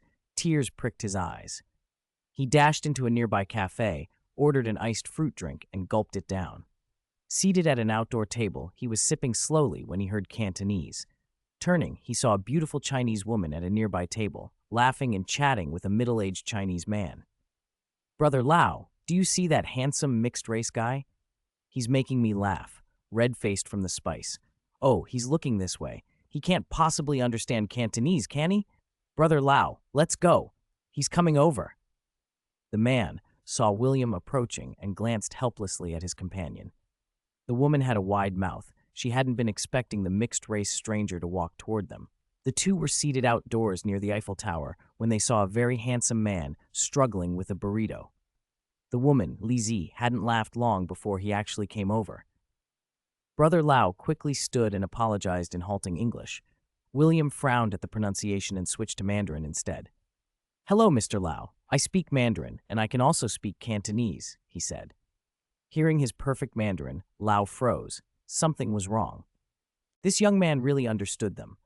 Lau apologized. "I'm sorry, my companion lost her manners." William smiled at Lau. He'd thought the man looked familiar from a distance. Up close, he realized it was Andy Lau. The woman beside him was no less recognizable. William grinned and said, "Don't worry, I'm not offended. Ladies are allowed a bit of teasing. I'm William Devonshire. It's a pleasure to meet you, Mr. Lau." Andy Lau looked surprised. This foreigner spoke Mandarin so well and even used the idiom, "settle scores." He answered haltingly in Mandarin, "Pleased to meet you too, Mr. Devonshire." Seeing Lau's uncertain Mandarin, William switched to Cantonese with a teasing tone. "See, I'm actually Chinese and British. My father's from Shanghai, my mother English, so I grew up in England but learned Chinese culture. I've read the 4 great classical novels and the works of Jin Yong and Gu Long." Li Zi blinked. "You grew up in England and read Jin Yong and Gu Long? I haven't even read the 4 great novels. Can you really understand them?" William laughed and recounted a few famous episodes from Journey to the West and Romance of the Three Kingdoms, which left Lau and Li Zi silent with surprise. The 3 drank coffee and chatted for half an hour, and then William revealed why he'd approached them. He recited scene after scene of a movie, Infernal Affairs, from memory. His storytelling held them captive. When he finished, he asked Lau what he thought. "It's brilliant. It makes me want to act in it." "William, did you really come up with this?" William thought, "Of course I didn't, but in this 2000 timeline that script hadn't yet been written, so he shrugged and lied openly. "Of course. I've even registered the script." He'd only decided then to do so, but after today, he planned to register it immediately. He still had to meet Jacques Saunière at 8. After swapping numbers and shaking hands, they said their goodbyes. Walking back toward Monica's cafe, William wondered if he might start a film company and adapt spy stories or events from his other life. 2 blocks and 10 minutes later, he was back at the cafe. He ordered dinner. By the time he'd eaten and had a final cup of coffee, it was 8:40, and Jacques Saunière still hadn't shown up. The Louvre had closed at 6. Jacques was well overdue. William took out his phone and dialed Saunière's number. The call took nearly 30 seconds to connect. A French voice answered. "Who is this?" William, who had spent months in Switzerland and picked up German, French, and Italian from traders, spoke in French. "Hello, I'm William Devonshire. I'm looking for Professor Jacques Saunière. We had an appointment at Monica's cafe at 8. Has the professor arrived?" The voice asked brusquely, "William Devonshire, WDS. "Yes, please put the professor on the line. It's been almost an hour." There was a pause, then the man on the line snapped. "I'm not looking for you, old man. Stay where you are in the cafe. Don't move. I'm coming." Click, the line went dead. William stared at his phone, anger rising. Who was this arrogant man? Chapter 100. Saunière is dead. William had barely a moment to fume before a large group of police burst into the cafe. Officers quickly surrounded him. Being the only man at the table, he was the obvious focus. He was baffled. He hadn't done anything in France. Why were the police after him? "Mr. William Devonshire?" asked a bearded, middle-aged officer who stepped forward. William nodded. "Officer, is there a problem? How can I help?" "I'm Bezu Fache, director of the French Central Directorate of Judicial Police," the man said. "What time did you meet Jacques Saunière today? When did you separate? Where were you between 6 and 8 p.m. after you parted ways?"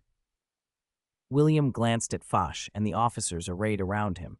The situation looked serious, so he answered reluctantly. "We met here at the cafe at 3 and left about half an hour later.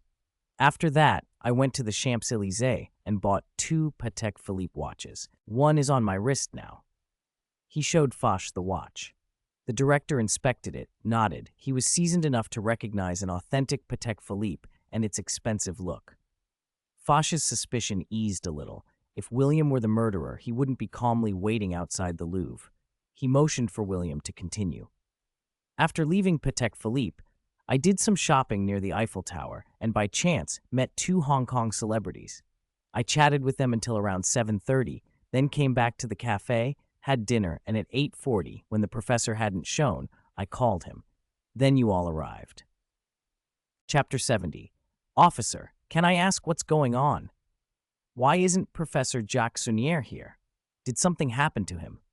William demanded. Bezu Foch ignored him. He had his men question the cafe waiter, then keyed his radio and instructed the monitoring center to pull surveillance footage from the Champs-Élysées and from the square by the Eiffel Tower to look for William. A few minutes later, the center confirmed William's alibi. Foch hesitated, then said, Professor Jacques Saunier was murdered in the Louvre tonight, around 7 o'clock. What? William sprang up so suddenly the back of the wooden chair in his hand cracked with a loud snap. The officers around him flinched, staring at the broken chair splintered in his grasp. Everyone felt that chill that comes with violence. If a chair back could break like that, a human being struck that hard would be ruined. Tell me who did it, William roared. He had only just been in touch with Saunier. Now, a few hours later, the man was dead. How was he supposed to find whatever secret Henry had told him about? For a moment, he feared the hostile forces Henry mentioned in his letter, or that someone was after the Devonshire family's secret. Foch rubbed his wrist unconsciously and replied coolly, I don't know. I'm looking for the murderer, too. After our preliminary investigation, we found that Professor Saunier wrote your name and Professor Robert Langdon's name on the floor in invisible ink before he died. So with your suspicion cleared, the murderer can only be Robert Langdon, Foch continued. We've already found Langdon. I intend to expose him and arrest him at the scene, in front of the body. You may go, Mr. Devonshire, he added, but I cannot allow you to leave France for the moment. I may need to call you at any time. William wasn't about to leave. He wanted to see Saunier's body. Maybe there would be a clue. Maybe his presence could help. Can I follow you to see the professor? He asked. I came from Oxford to see him today. I didn't expect that only a few hours after we parted he would be harmed. I want to see you catch whoever did this with my own eyes. You said he wrote my name in invisible ink. Maybe I can spot something at the scene. Maybe I can help. Foch considered it. The abbreviation of William's name at the scene did suggest Saunier had thought of him before he died. It might be better to keep this man close. All right, Mr. Devonshire. You can come with me, but don't interfere with my interrogation. No problem. I promise I won't interfere. I'll just watch from the side, William said quickly. They went to the Louvre exhibition hall where Saunier had been killed. It was William's first time there. He gaped at the enormous oil paintings and asked, Officer, are these real? They must be 7 or 8 meters high. Foch looked at him with thin disdain, thinking he was a nouveau-rich show-off. This is the Louvre, he said. Do you really think these paintings are fake? William nodded with an air of smugness, staring at the canvases as if they were treasure, thinking, God, what would these be worth? Foch snorted. Of course they're not on display every day. There are too many tourists for the originals to be left out.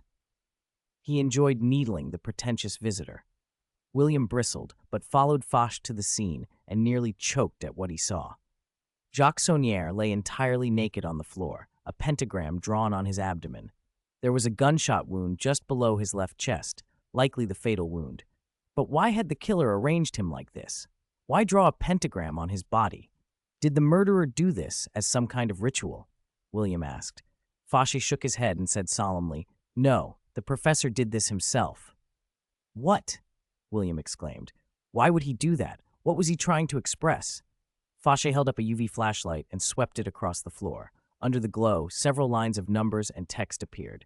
Before William could make them out, Foch's radio crackled. Langdon has arrived, the voice announced. They rode the elevator down to meet Professor Robert Langdon. Professor Langdon? Foch said. Yes, Langdon replied. Hello, Professor. I'm Officer Bezu Foch. After a brief handshake, Foch watched Langdon glance repeatedly at the glass pyramid outside the Louvre. Do you like the pyramid? He asked. Langdon smiled faintly. It's impressive, Foch sneered. A scar on Paris's face, if you ask me. William stared at Langdon, struck by a vague sense of recognition. He looked like someone he'd seen before in films, but he wasn't sure where. He kept the thought to himself. He didn't want Foch to suspect him again, so he avoided speaking to Langdon. This is William Devonshire. Foch announced. He's a close friend of Jacques Saunière. Saunière phoned him from England just a few hours before his death. I asked both of you to come help with the investigation. Please, Mr. Langdon, this way. Langdon gave William a small, polite nod and a strained smile. Everyone took the elevator down to the lower level. Langdon brightened when he saw an inverted pyramid beneath the glass structure. An inverted pyramid, he said. They correspond to one another. It's a fascinating design. Don't expect me to think it's fascinating, Foch thought. I didn't call you here to admire architecture. Out loud, he said nothing. Walking into the exhibition hall, Langdon tried to temper the tension. I'm just a professor of symbology, officer. I'm not sure how much help I can be. Foch curled his lip. He hadn't invited Langdon as a consultant. How long have you known Professor Saunière? Not long. We met once at an academic seminar, Langdon said, laughing awkwardly. But we had serious academic disagreements, Foch interrupted. When he called me tonight, it startled me. As they approached the body, Langdon's demeanor suddenly changed. He looked uneasy at the elevator that would have taken them down and murmured, "Can we take the stairs?" Foch, impatient, gestured him into the elevator. Under Foch's stare, Langdon had no choice but to comply. Once inside, Langdon seemed nervous and distant. Vacant expression, unfocused eyes, his words coming in staccato bursts.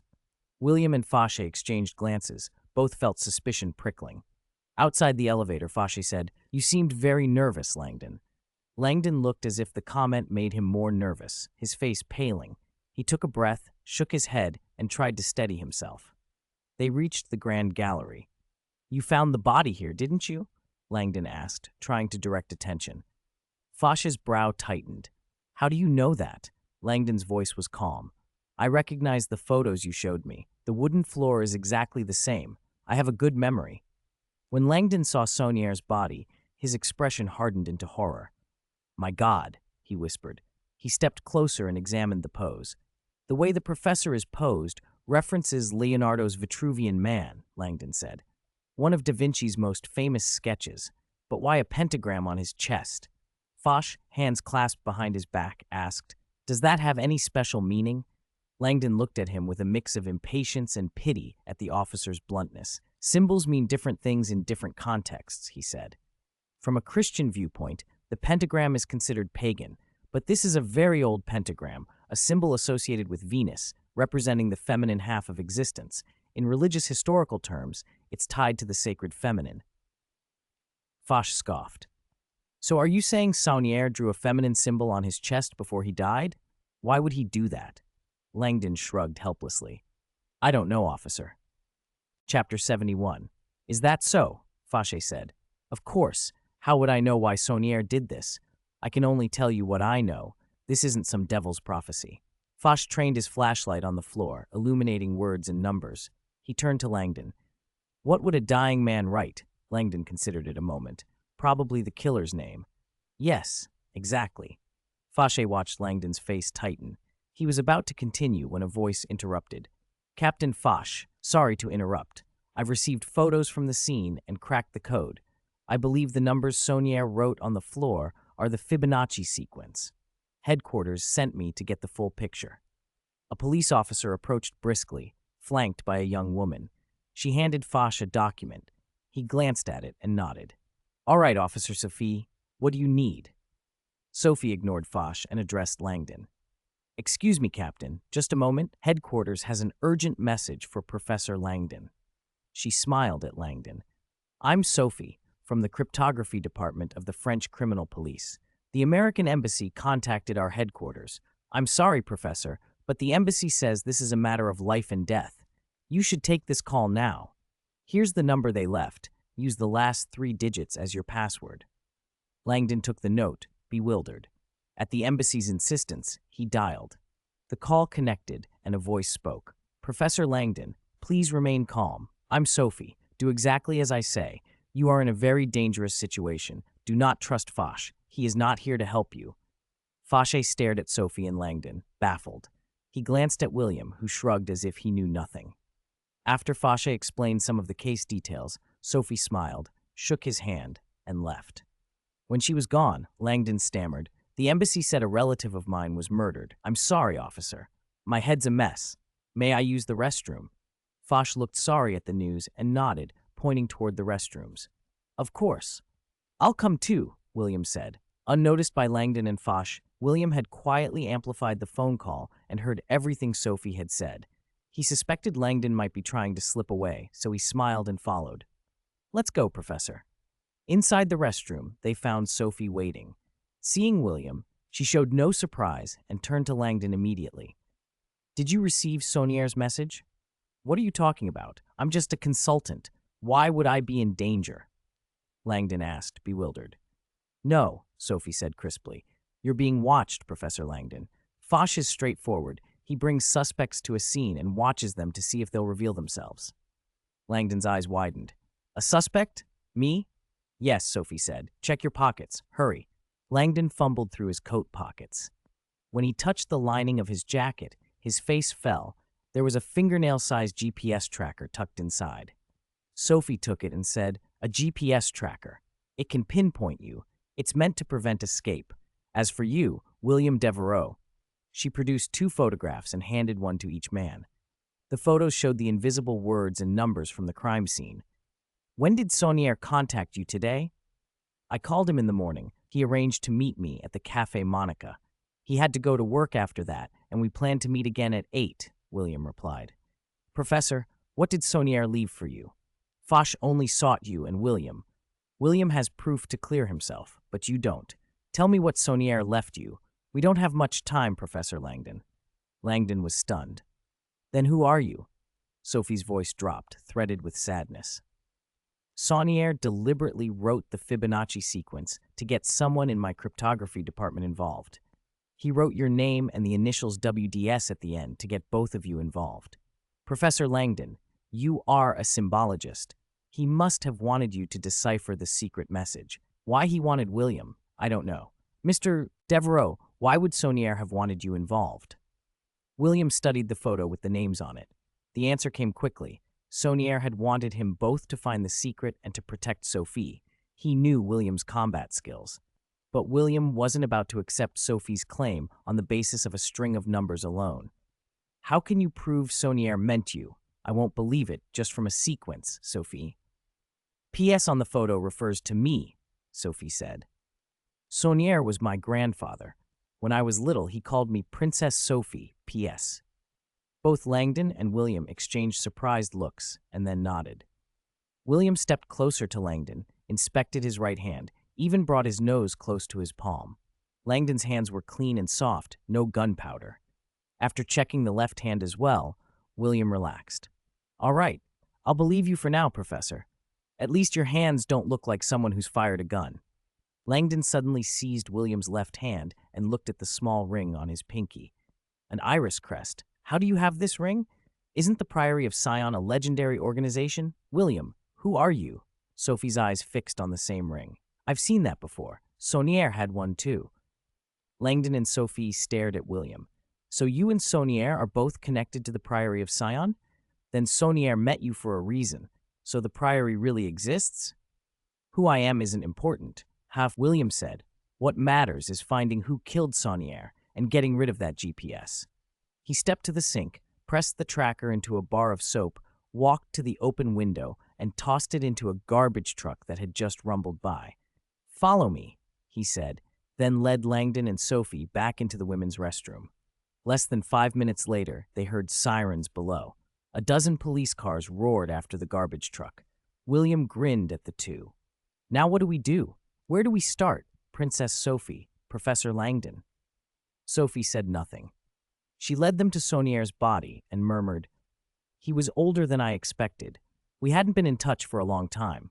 He called several times today, but I didn't answer. He sent a message saying it was life or death. I thought he was using that as an excuse to see me. I never imagined I wouldn't have another chance. I'm sorry, Grandpa. William thought to himself that Saunier hadn't even called him. Apparently, Saunier still didn't fully trust him. Maybe he'd left William's name simply to ensure Sophie's safety. After a moment, Sophie said, Since Saunier couldn't reach me, he turned to you two. Professor Langdon, you understand symbols.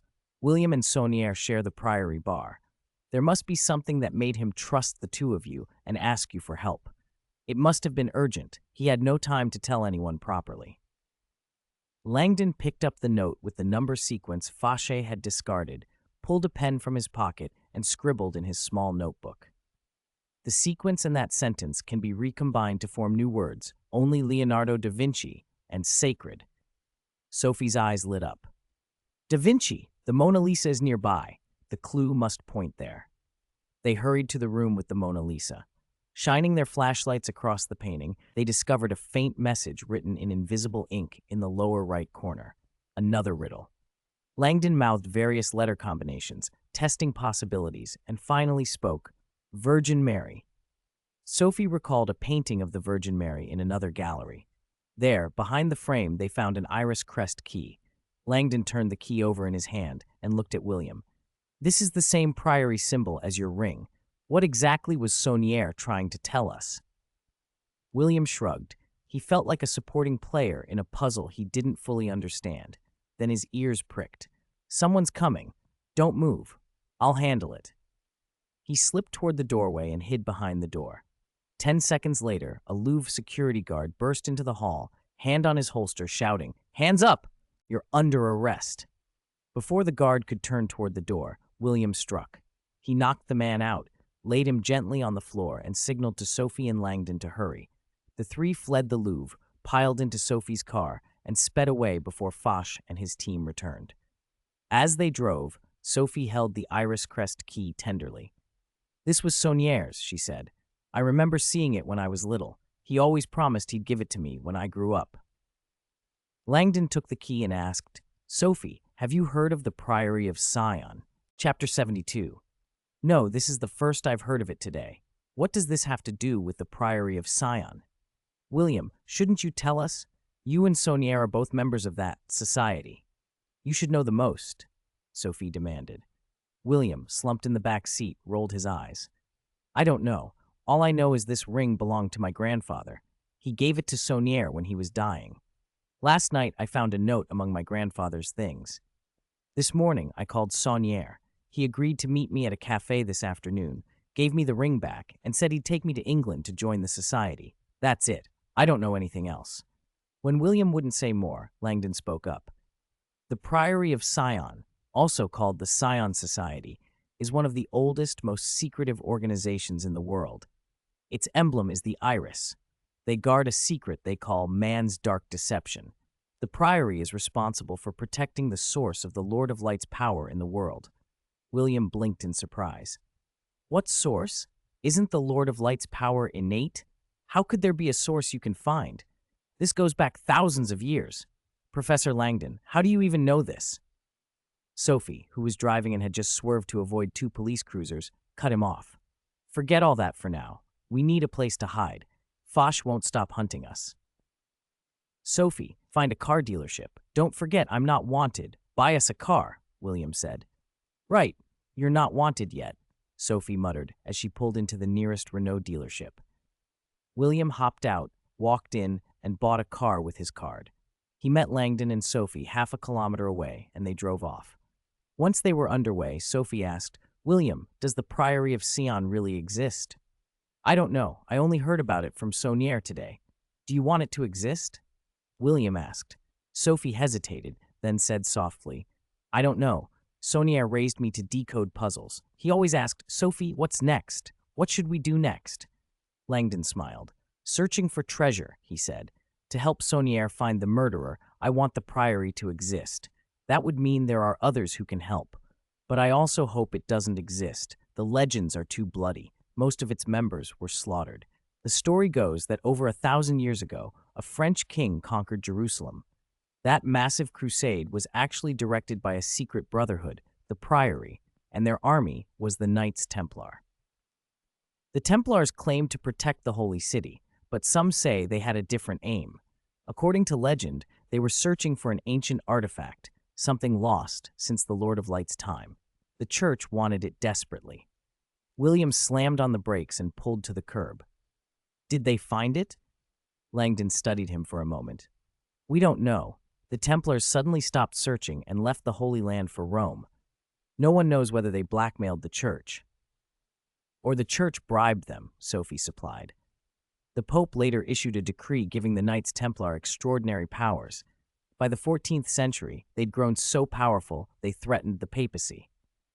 So the Pope issued a secret decree to be opened throughout Europe at once. The Knights Templar were accused of heresy and Satan worship. By God's command, they were to be destroyed. The purge was carried out with ruthless efficiency.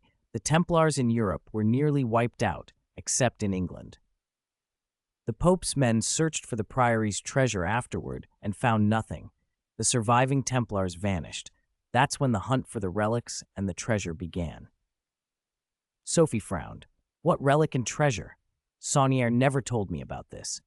Langdon's eyes lit up. You've heard of it. Everyone in the West has heard of it. The legendary Holy Grail. The Holy Grail, Sophie echoed. King Solomon's treasure. What about the treasure? Sophie asked. Langdon looked to William. Maybe William knows. Sophie turned on William. You know what the treasure is, don't you? William hesitated. He hadn't known the full details of his family's quest, but when he spoke, he did so with certainty. King Solomon's treasure. Langdon nearly choked on his words. King Solomon's treasure? That's impossible. There's no definite historical record. Most historians consider it a myth. William shook his head with a strange, rueful smile. It's real. It was in the Holy City and was seized by the Templars during the First Crusade 1,000 years ago. Tons of gold, artifacts, parchment manuscripts, coins, jeweled objects, enough to make any nation jealous. It was hidden, and the Devonshire family, the family that's looked after it for centuries, guarded it. After the massacre 600 years ago, the remaining Templars stowed it away.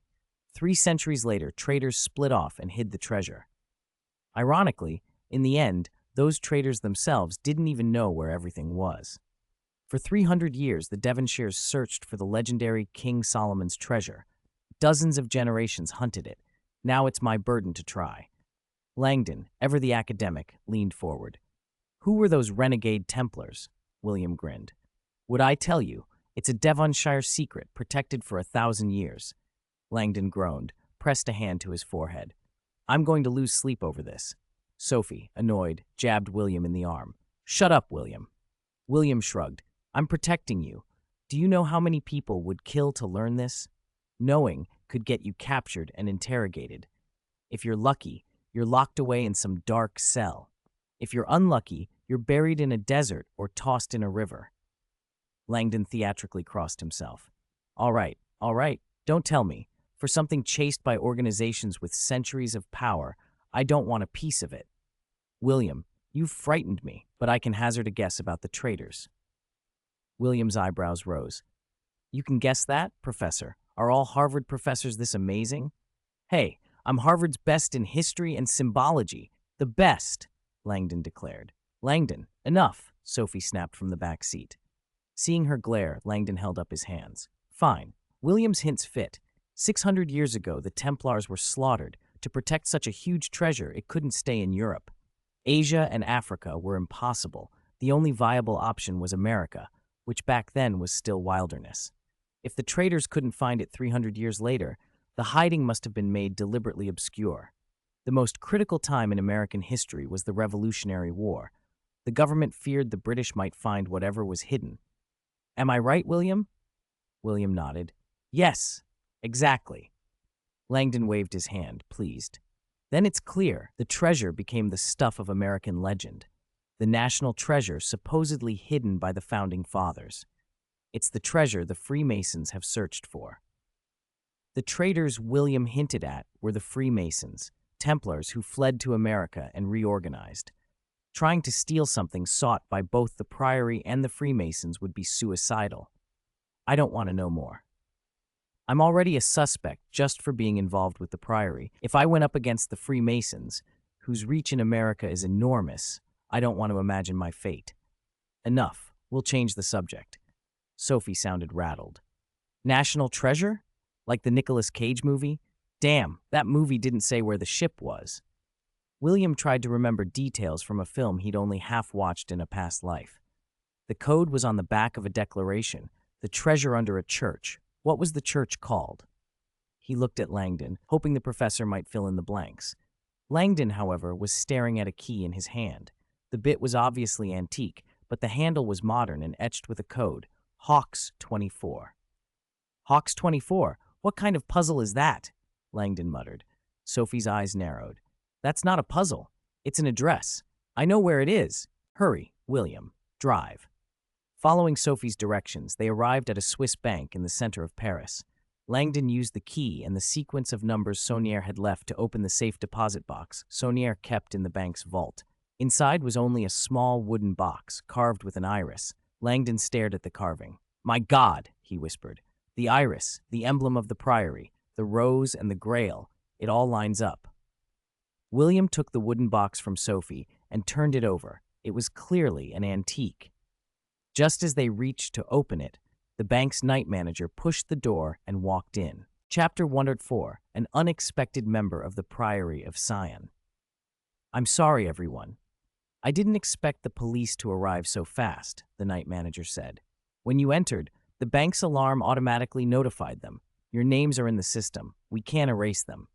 Please follow me. You hold one of our oldest accounts. There's a clause guaranteeing a safe departure. The manager pushed open a side door and led William and the others toward an armored car. Langdon hesitated at the sight of it, reluctant to climb in. Only after William urged him did he step into the compartment. The armored car pulled away from the bank but was stopped almost immediately by police for inspection. The night manager, resourceful and composed, handled the officers' questions and then drove them out of Paris. Inside the vehicle, William turned the wooden box over in his hands. He opened it to reveal a cryptex, smaller than the one Henry had left him, but unmistakable. The Holy Grail, he murmured to himself.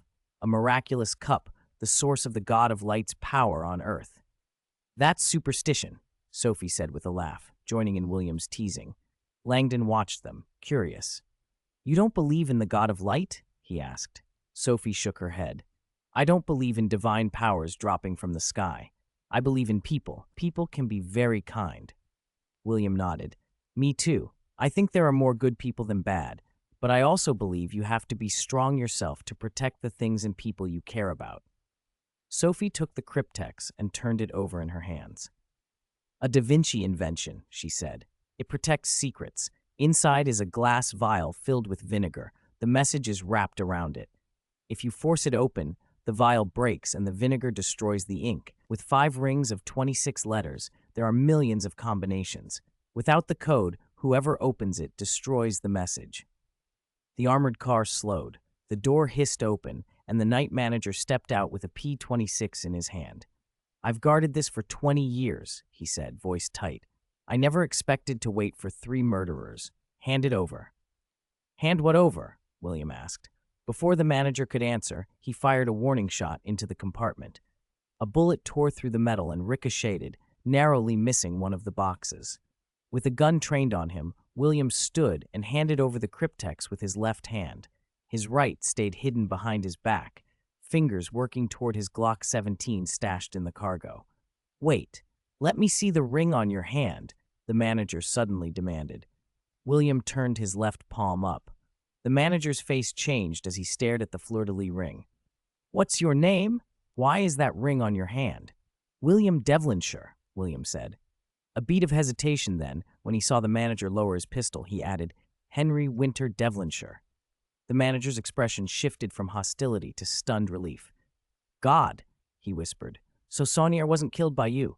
William, Langdon, and Sophie exchanged surprised looks.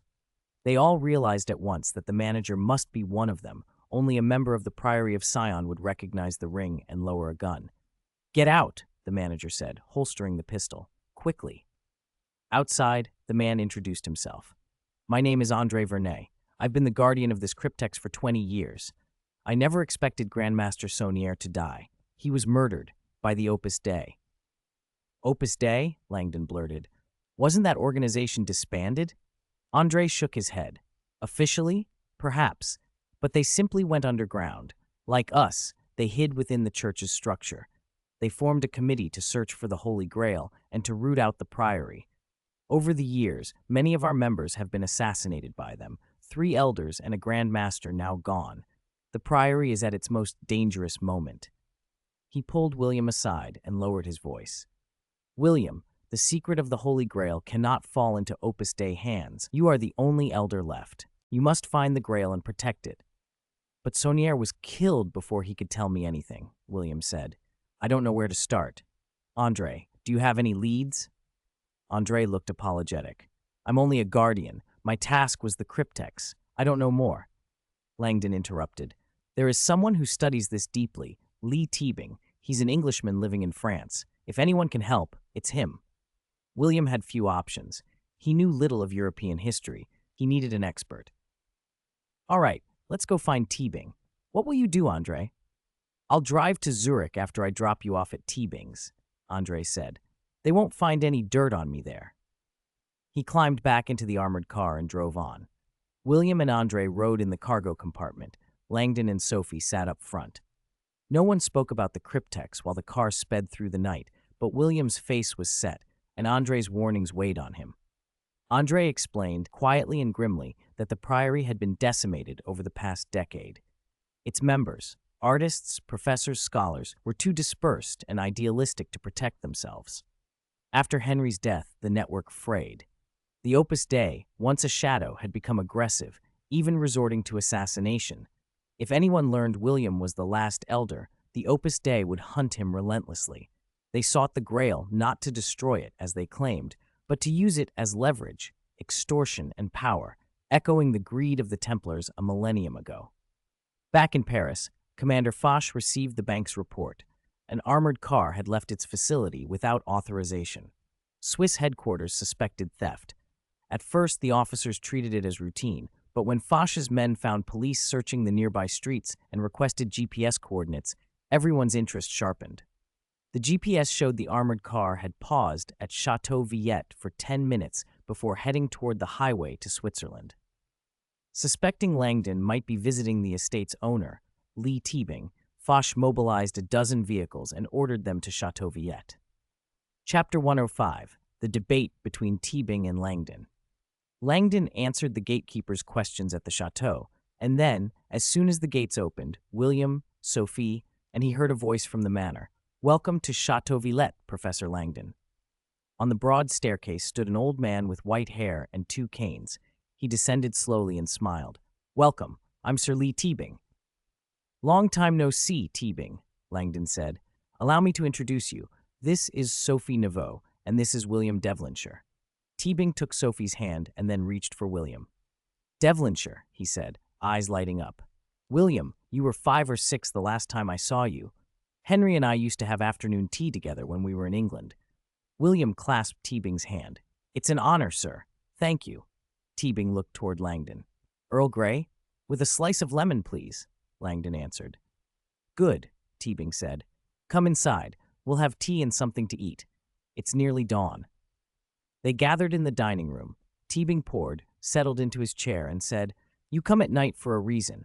Tell me, how can this old cripple be of use?" Langdon hesitated, then began carefully. "We need to ask you about the Priory of Sion." "The Keeper or the Cipher War?" Teabing asked, already catching on. Langdon weighed how much to reveal. He had arrived in the middle of something explosive, Saunier's murder, a cryptex, a dying custodian, and he did not want to expose everything. After a moment's silence, he chose to be circumspect. "We've encountered some inexplicable things. We need your help to find clues and unravel certain secrets." Teabing's face warmed. "You found things without telling me?" He pretended to be affronted. "Langdon, we're friends. You know I've been searching for the Priory of Sion for years. Not calling me when you had a lead was hardly neighborly." "At least we came to you now," Langdon said. Teabing waved a hand. "Fine, your apology is accepted, but next time, call me first." He steepled his fingers, then grew serious. "The Priory of Sion. How shall I put it?" He paused, weighing his words as the first gray light of morning crept over the formal gardens. Chapter 74. The Priory of Sion, descended from the surviving Knights Templar, was founded by the remaining Templars after their slaughter more than 600 years ago, Teabing said, eyeing the signet ring on William's hand. Its members are mostly scholars, professors, artists, and some nobility. Take the Devonshire family, for example. They've been Priory members for generations. He turned to William. "William, why is a family like the Devonshires, who never take part in priory affairs, here now. William shrugged. I don't know. I'm here for answers. I found some letters among my grandfather's things. He told me to find Professor Saunier, but Saunier was murdered before he could say anything. It seems your grandfather took the secrets he knew to his grave to protect you, Teabing said. The priory typically consists of 4 people, a Grand Master and 3 elders. They are the main guardians of the Holy Grail. Only those 4 know where it is. Remy, you're dismissed, Teabing added to his butler. When the man left, Teabing went on. Members of the priory are scattered all over the world. Langdon interjected. Philip Hulse declared that a lie in 1967. Teabing laughed. That's exactly what the priory wants you to believe. In the modern world, many ancient secret societies must resort to deception to protect their mysteries. Don't be fooled by these little tricks, Langdon. He chuckled, then grew serious. The priory has a single mission, to protect the greatest secret in human history. Sophie smiled wryly. The source of God's power in the world? No, Teabing said. That's wrong. What the priory truly protects is the source of the church's power in the world, faith, not God. William frowned. What does that have to do with the Holy Grail? Everything, Teabing said. To understand the Holy Grail, you must first understand the Bible. The Bible wasn't facts down from heaven. What we accept as the Bible today was shaped by the pagan emperor Constantine.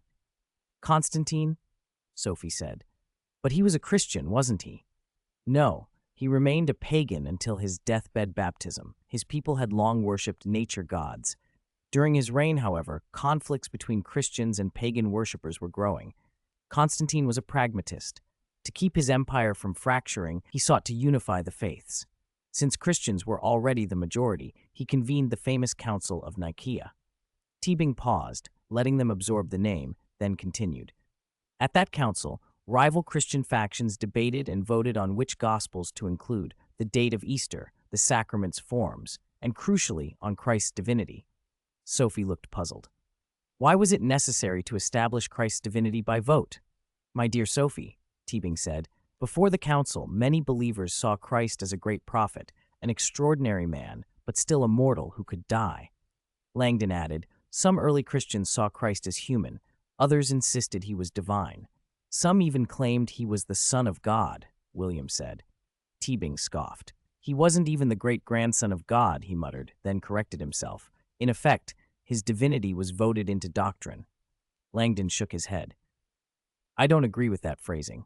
Constantine didn't manufacture Christ's divinity. He used law to endorse a belief already circulating among the people. That's semantics, Teabing shot back.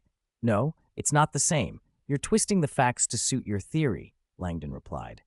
The truth is, at the time, perceptions of Christ wavered. Sometimes human, sometimes divine, Teabing insisted. Ultimately, the council and Constantine elevated him to divinity. Under Constantine, there was one sanctioned religion, and Christianity effectively supplanted the old gods. Sophie watched the 2 men edge toward argument and felt a sourness in her chest that reminded her of her grandfather's death. She interrupted gently. How many people have died over the centuries because of disputes over whether Christ was divine or human? Teabing and Langdon fell silent. Teabing finally said, when you claim there is only one supreme God, people will use that name to justify slaughter. No one had a ready answer. History bore him out. Teabing tapped his cane, then smiled. Enough theology for the moment. Let me show you what the Holy Grail really is. He led them to his study, a room converted from the living room. You're both familiar with the painting The Last Supper, he said. They nodded. All right, look at the painting, then close your eyes. They obeyed. 3, 2, 1. Open your eyes. Now find a cup in this painting. William stepped forward and scanned the canvas. He couldn't see a cup. He looked at Teabing in confusion. Teabing pointed with his cane at the depiction to the right of Jesus. He made a V shape with his fingers. This is the Holy Grail, he said. The V shape represents the female. If you overlap Jesus and the figure immediately to his right, their heads align perfectly. No discrepancy. The person to his right is leaning into him. It's intimate. William and Sophie exchanged looks and nodded slowly. That figure is a woman, Mary Magdalene. She was Jesus' wife, Teabing said. William balked. Mary Magdalene was a streetwalker?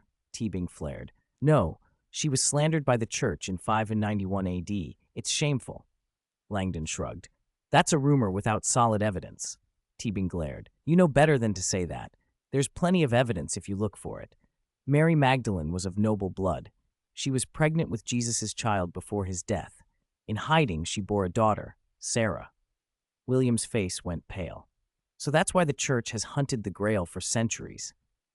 If a descendant like Sarah survived, the lineage could undermine the church's exclusive claim to spiritual authority. If that were public, the papacy's power would collapse. The true succession would belong to Sarah, not the church. Exactly, Teabing said. Those who control the keys to heaven can control the world of faith. This is the root of the medieval witch hunts. The church published Malleus Maleficarum and embarked on centuries of persecution because they saw independent women as threats. During 300 years of witch trials, records show 50,000 executions, and who knows how many went unrecorded. Some say the numbers reach into the millions. Imagine the horror of a claim that Christ's line continued through a daughter. They went on a purge. It's the greatest cover-up in history. For 2,000 years, the priory has guarded this secret. They protect the royal bloodline, the descendants of Jesus and Mary. At that moment, the intercom on Teabing's desk buzzed. He picked it up. His butler Remy's voice came over the speaker. Sir, the news says Langdon and his companion are wanted by the police. Be careful. People coming to you may not have good intentions. Teabing's face went stone. He turned to Langdon. You didn't tell me the truth.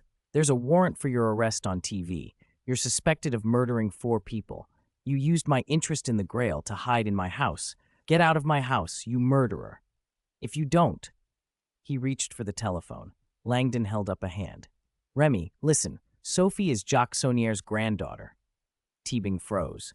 Langdon continued, calmly. You're an expert on the priory. You know who their members are, just as you know the Devonshires have been members for generations. Jacques Saunier should be on your list, too. Tell me, was Jacques Saunier the Grand Master of the Priory? 4 people have been killed. That's the number of elders you described.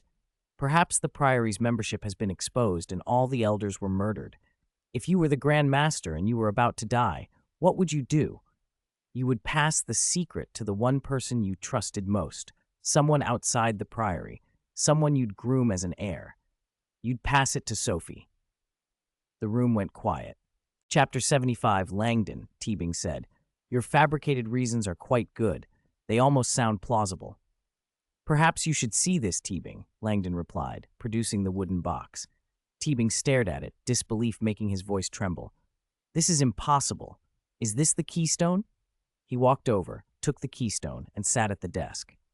At that moment, William heard faint footsteps on the stairs. He focused his mental powers to scan the newcomer and immediately sensed a gun. He slipped behind the data room door, drew a Glock 17, and fitted a silencer. He waited, every sense alert. The 3 in the room were startled by William's sudden movement. He put a finger to his lips, signaling them to be quiet. Soon a white-haired man entered, gun leveled at Langdon, Sophie, and Teabing. He shoved Langdon in the stomach, then trained the weapon on Sophie and Teabing. Give it to me, he demanded. Teabing blinked, confused. Give what? When the man's eyes hardened, Teabing tried to reason. Perhaps we can make a deal. Give me the keystone, the man snapped, pointing the gun at Teabing. William, Teabing cried. From behind the door, William fired one suppressed shot. The bullet struck the man's wrist and shattered the gun, the impact twisting the man's arm with a howl. William stepped out and said, "Don't move." The white-haired man glared at the gun aimed at him. William met the stare and, without hesitation, asked Teabing, "Under castle law, am I allowed to subdue someone who broke into a private residence with a firearm?" "No, William," Teabing began. "This person might still be useful to us. He's already subdued. There's no need to kill him." Langdon, seeing William's hard look, added quickly, "No, we should hand him over to the police." William's eyes flicked to Langdon and then to the white-haired man. This man might be the murderer of Jacques Saunier and the 3 other priory elders. Am I right? The white-haired man sneered when he noticed the ring on William's hand. "Remnants of the priory," he spat. "Every breath you take in this world is a sin. You won't escape. The angels of the God of Light will find you, hunt you, and even your loved ones. Hearing the threat against his family broke something in William. He stepped forward and struck the man's kidney with a hard right. The man doubled over and collapsed, unable to resist. William grabbed the man's hair, about to twist his neck. "No, William, no, this is a crime. Hand him over to the police," Sophie cried. "Sophie, he can't be handed over. If I don't finish him now, he and his accomplices will hunt everyone here in our families," William said coldly. "You heard him." Langdon and Sophie protested, but William shook his head. With both of them opposing the idea of killing the man outright, William couldn't dispose of him without creating a legal nightmare. Instead, he dislocated the man's arms with a practiced motion, making him scream, then taped his mouth and bound his hands and feet. He dragged him to the far end of the data room and left him there. William clapped once and chuckled. "All right, gentlemen, no one will disturb us now. Please continue." Relief washed over Langdon, Teabing, and Sophie when William didn't kill the man. Teabing smiled at William. "William, you truly are Henry's grandson, decisive and clean, and your skills far superior to Henry's. Ha-ha!" "Thank you, sir," William replied, slipping smoothly back into the polite manner Langdon and Sophie recognized. They stared at him, stunned that the mild-mannered gentleman they knew could have just threatened a life and dislocated a man's arm so casually. William smiled at their unease. "Don't worry, Professor Sophie. I only act that way toward enemies. I promise you no harm." "All right," Langdon managed, uneasy. Sophie's gaze lingered on the bound white-haired man with conflicting feelings. She now knew this could be the man who had murdered her grandfather. Part of her wanted revenge. Another part, trained as a police officer, wanted due process. Teabing, who had been fidgeting with the cryptex, suddenly cried out, "Incredible! It actually exists! I've studied this my whole life, nearly given up, and now, just as I'm near the end, I see it, the relic beneath the rose." Langdon and Sophie turned to him at once. William picked up the wooden box and the cryptex to examine them. He'd already scanned the object with his mental powers. He could sense the tightly rolled paper inside, but the overlapping layers made the text unreadable. He inspected the box closely and noticed a metal rose on the lid. Beneath it was a thin plate. He slipped a pencil under the edge. The plate popped free, revealing etched words written in reverse. William found a small mirror nearby and read the reflection. "The London Knight, buried by the Pope after death, whose life's achievements provoked the Holy See's unbearable wrath. The sacred orb should rest upon the hero's tomb, and the pregnant princess shall endure forever." The line struck him with sudden recognition. After a beat, he swore under his breath. This was one of the 3 passages from the Oxford document at Jacques Saunier's house.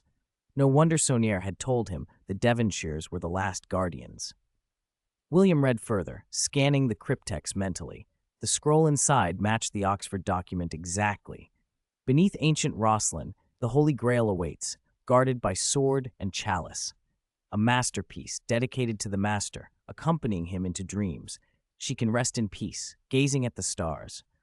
All that effort to find something he already knew made him quietly furious. He poured a glass of red wine, sat down, and considered his options. He could not let Langdon or the Priory learn the details. If the secret lived beyond the Devonshires, the Priory would use it, and the Devonshires would lose control. The knowledge had to remain in his family's hands alone. He glanced at the white-haired man lying at the far end of the room. An idea formed. The man had been twisting in agony, trying to free himself. William subtly shifted a shard from a broken glass that Langdon had smashed earlier and nudged it so it rested near the prisoner's hand. Then, pretending to leave, he said, "Anyone hungry? I'll go have breakfast in the dining room." "No, thanks," Langdon muttered. They were too absorbed in the cryptex to care. Sophie waved a hand, distracted. William found some ham and eggs, made a quick plate, and ate slowly in the corridor while watching the data room with his mind. Less than a minute later, he felt activity. The white-haired man had started to work at his bonds. Fanaticism made the man endure incredible pain. With his arms dislocated, he still managed to grip the glass shard, using it to saw through the tape. It took nearly 10 minutes. William watched him grimace and bleed as he cut free his hands and then his feet. The man rested, rode the pain, and eventually used the floor to reset his dislocated arm. He lay panting like a dead fish, sweat pouring off him. Seeing the three absorbed around the desk, the white-haired man knew he had only one chance to snatch the cryptex. When their attention dipped, he lunged at Teabing, the limping old man who seemed easiest to overpower. Teabing stumbled backward, and the cryptex flew from his hands. From the corridor, William felt the moment and grinned. With a covert nudge of his mental power, he hooked the attacker's foot and redirected him. The man crashed into Teabing. Together, they tumbled.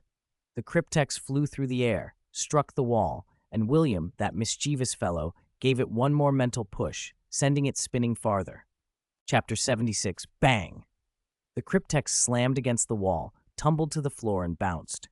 William heard the distinct shattering of glass inside it. A small, satisfied smile flickered across his face until he moved. He drew his gun and sprinted into the archive. Sophie stepped into his line of fire at the last second. "Get out of the way, Sophie," he shouted. The albino reacted faster. He forced Teabing forward, pressing the broken glass vial against the professor's throat. "Put the gun down. Put it down, or I'll slit his throat," he hissed. William, furious at being thwarted, could not fire. He trained the muzzle on the albino and warned, "Let him go, or I'll shoot. I'm not exactly friends with this old man." The albino hid his face behind Teabing's head. "Try it. If I die, I'm taking him with me." He tightened his grip. The glass gashed Teabing's neck. No, William. Don't shoot. Be careful, Teabing." Langdon shouted, "Teabing, we'll save you." Teabing ignored him. His eyes were fixed on the ruined cryptex. He'd heard the cryptex hit the wall. He knew the inner glass vial had shattered. "Langdon, look at the cryptex. Don't worry about me. Go look at the cryptex." Langdon hurried over, picked up the broken cryptex, and froze. There was liquid on his hand and the acrid tang of vinegar in the air. He turned to Teabing and shook his head. Teabing's face crumpled. The scroll was ruined. Years of study, the obsession to unlock the Grail's secret, all destroyed in a heartbeat. He had betrayed the Priory of Sion, divulged secrets to the Church of Light, schemed to unmask the Grail, and now everything had been erased.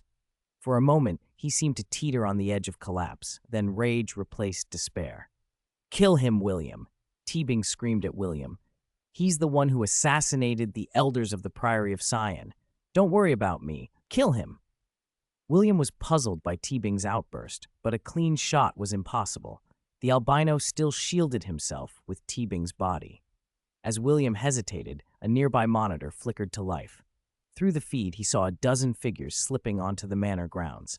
Plainclothes officers. He recognized the red police armbands. The police were here. Time to act was running out. William ground his teeth. He could have shot, followed Teabing's plea, but the approach of uniformed officers meant any fatality would be suspicious. He wanted to know why Teabing was so certain the albino was guilty.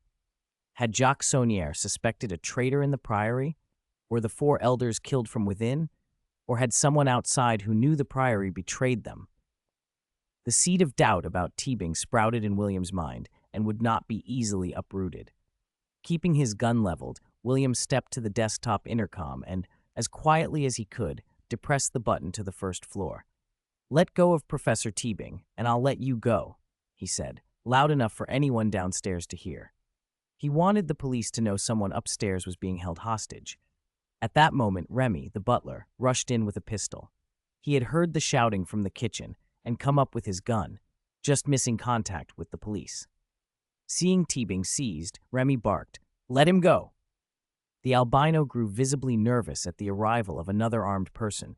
"Put down the gun, or I'll take him with me," he screamed. Blood welled where the glass cut Teabing's neck. Neither Remy nor William dared risk a move. For a suspended, tense minute, there was a stalemate. Teabing, an old conspirator whose nerves had frayed raw, slowly calmed. Survival instincts reasserted themselves. If he lived, there were other ways to find the Grail. Teabing gave Remy a barely perceptible look. William noticed it and read Remy's slight nod. "Quickly, let go of Sir. I'll be your hostage," Remy called. Remy stepped forward half a pace, then in a single motion turned the pistol he'd been aiming at the albino toward William's head. William's hackles rose. He dove for cover behind the table. Remy reacted instantly. Seeing William drop, he seized Sophie and used her as a shield. "Throw out your gun, Mr. Devonshire," he said with a cold smile. "I have 2 hostages now. If you don't, I'll shoot Professor Langdon first." From his position behind the table, William tried to read Remy's intent. Why hadn't Remy shot him when he had the chance? Why take hostages instead? Something didn't add up. Feigning compliance, he called out, "Don't shoot. I'll put down my gun right now. Be careful of accidental discharge." He tossed his pistol on the floor, but he had a hidden backup. Under the table, his hand slid to a second, loaded weapon tucked in his waistband. William stood slowly with his hands raised. "Stand with Langdon," Remy ordered. William moved to stand within a meter of the flustered professor, careful not to get too close. He felt safer as long as it wasn't a shootout. He was confident he could dodge any sudden move. "Why, Remy?" William asked. Remy ignored him and addressed the albino. "First, release, sir, then tie them both up." The albino hesitated. "How do I know you're not working with him? If you want me to release this old man, put down your gun first." Remy's smile did not falter. "Silas, you can release him now. We're on the same side." Silas's gaze flicked between Remy and Teabing. "Teacher?" he whispered. Remy nodded. "Yes, Silas. I'm the teacher who called you. Sir Teabing asked me to tell you about the 4 elders of the Priory of Sion. Release him and go tie them up." Remy named the 4 elders and recounted details of conversations he'd supposedly had with Silas. Those details finally cleared the last doubt in Silas's mind. He let go of Teabing. The moment Silas relaxed, the pain from the broken glass and his recent exertions hit him like a wave. Sweat beaded on his brow, his hands trembled. For an instant, his eyes reddened with a terrible, animal need for revenge. He stooped, picked up William's discarded pistol, and took aim. "Wait!" Teabing cried. "Don't kill him. William is still useful." Silas looked at Teabing, bewildered. Teabing spoke quickly, urgently. "The keystone is destroyed and the 4 elders are dead. All our leads are gone. We can only try the Devonshire line. One of the 5 Templars who discovered the Grail was a Devonshire. After the massacre 6 centuries ago, the Devonshires stopped participating in the Priory, but the family might still have clues. This young man is devoted to his mother. We'll take all 3 of them to Oxford. I heard William's mother has been managing the old Devonshire castle. We'll find answers there, Silas." Silas's grip slackened. He lowered the gun. William stared at the floor, rage and frustration roiling under his calm exterior. He dared not provoke Silas. The man was terrifyingly ruthless. If angered, Silas wouldn't hesitate to make William pay in a way William could not countenance. Sophie, hearing Teabing's claim that he had engineered everything and that now they were all at his mercy, felt hollowed out.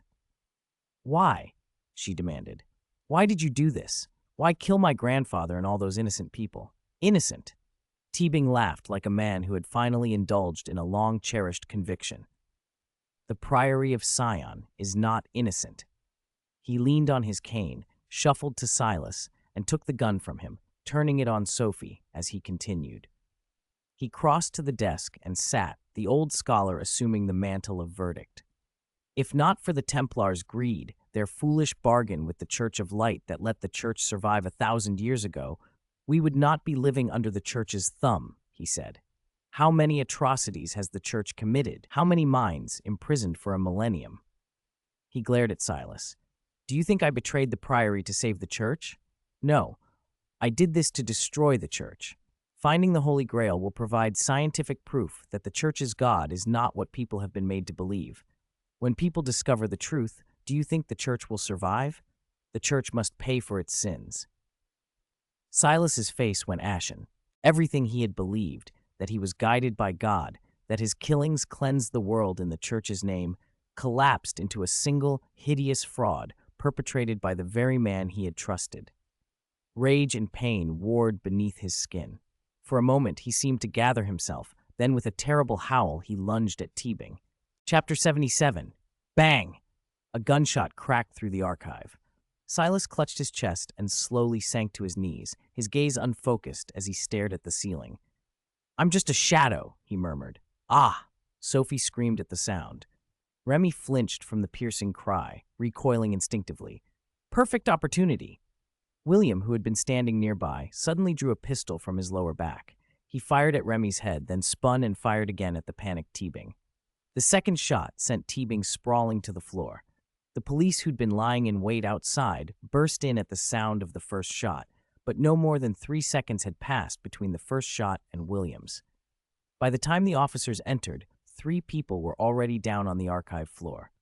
"Don't move! French police! Nobody move! Drop your weapons!" one shouted, guns leveled. William immediately raised his hands and barked at Langdon and Sophie. "Quick, hands up! Langdon, Sophie!"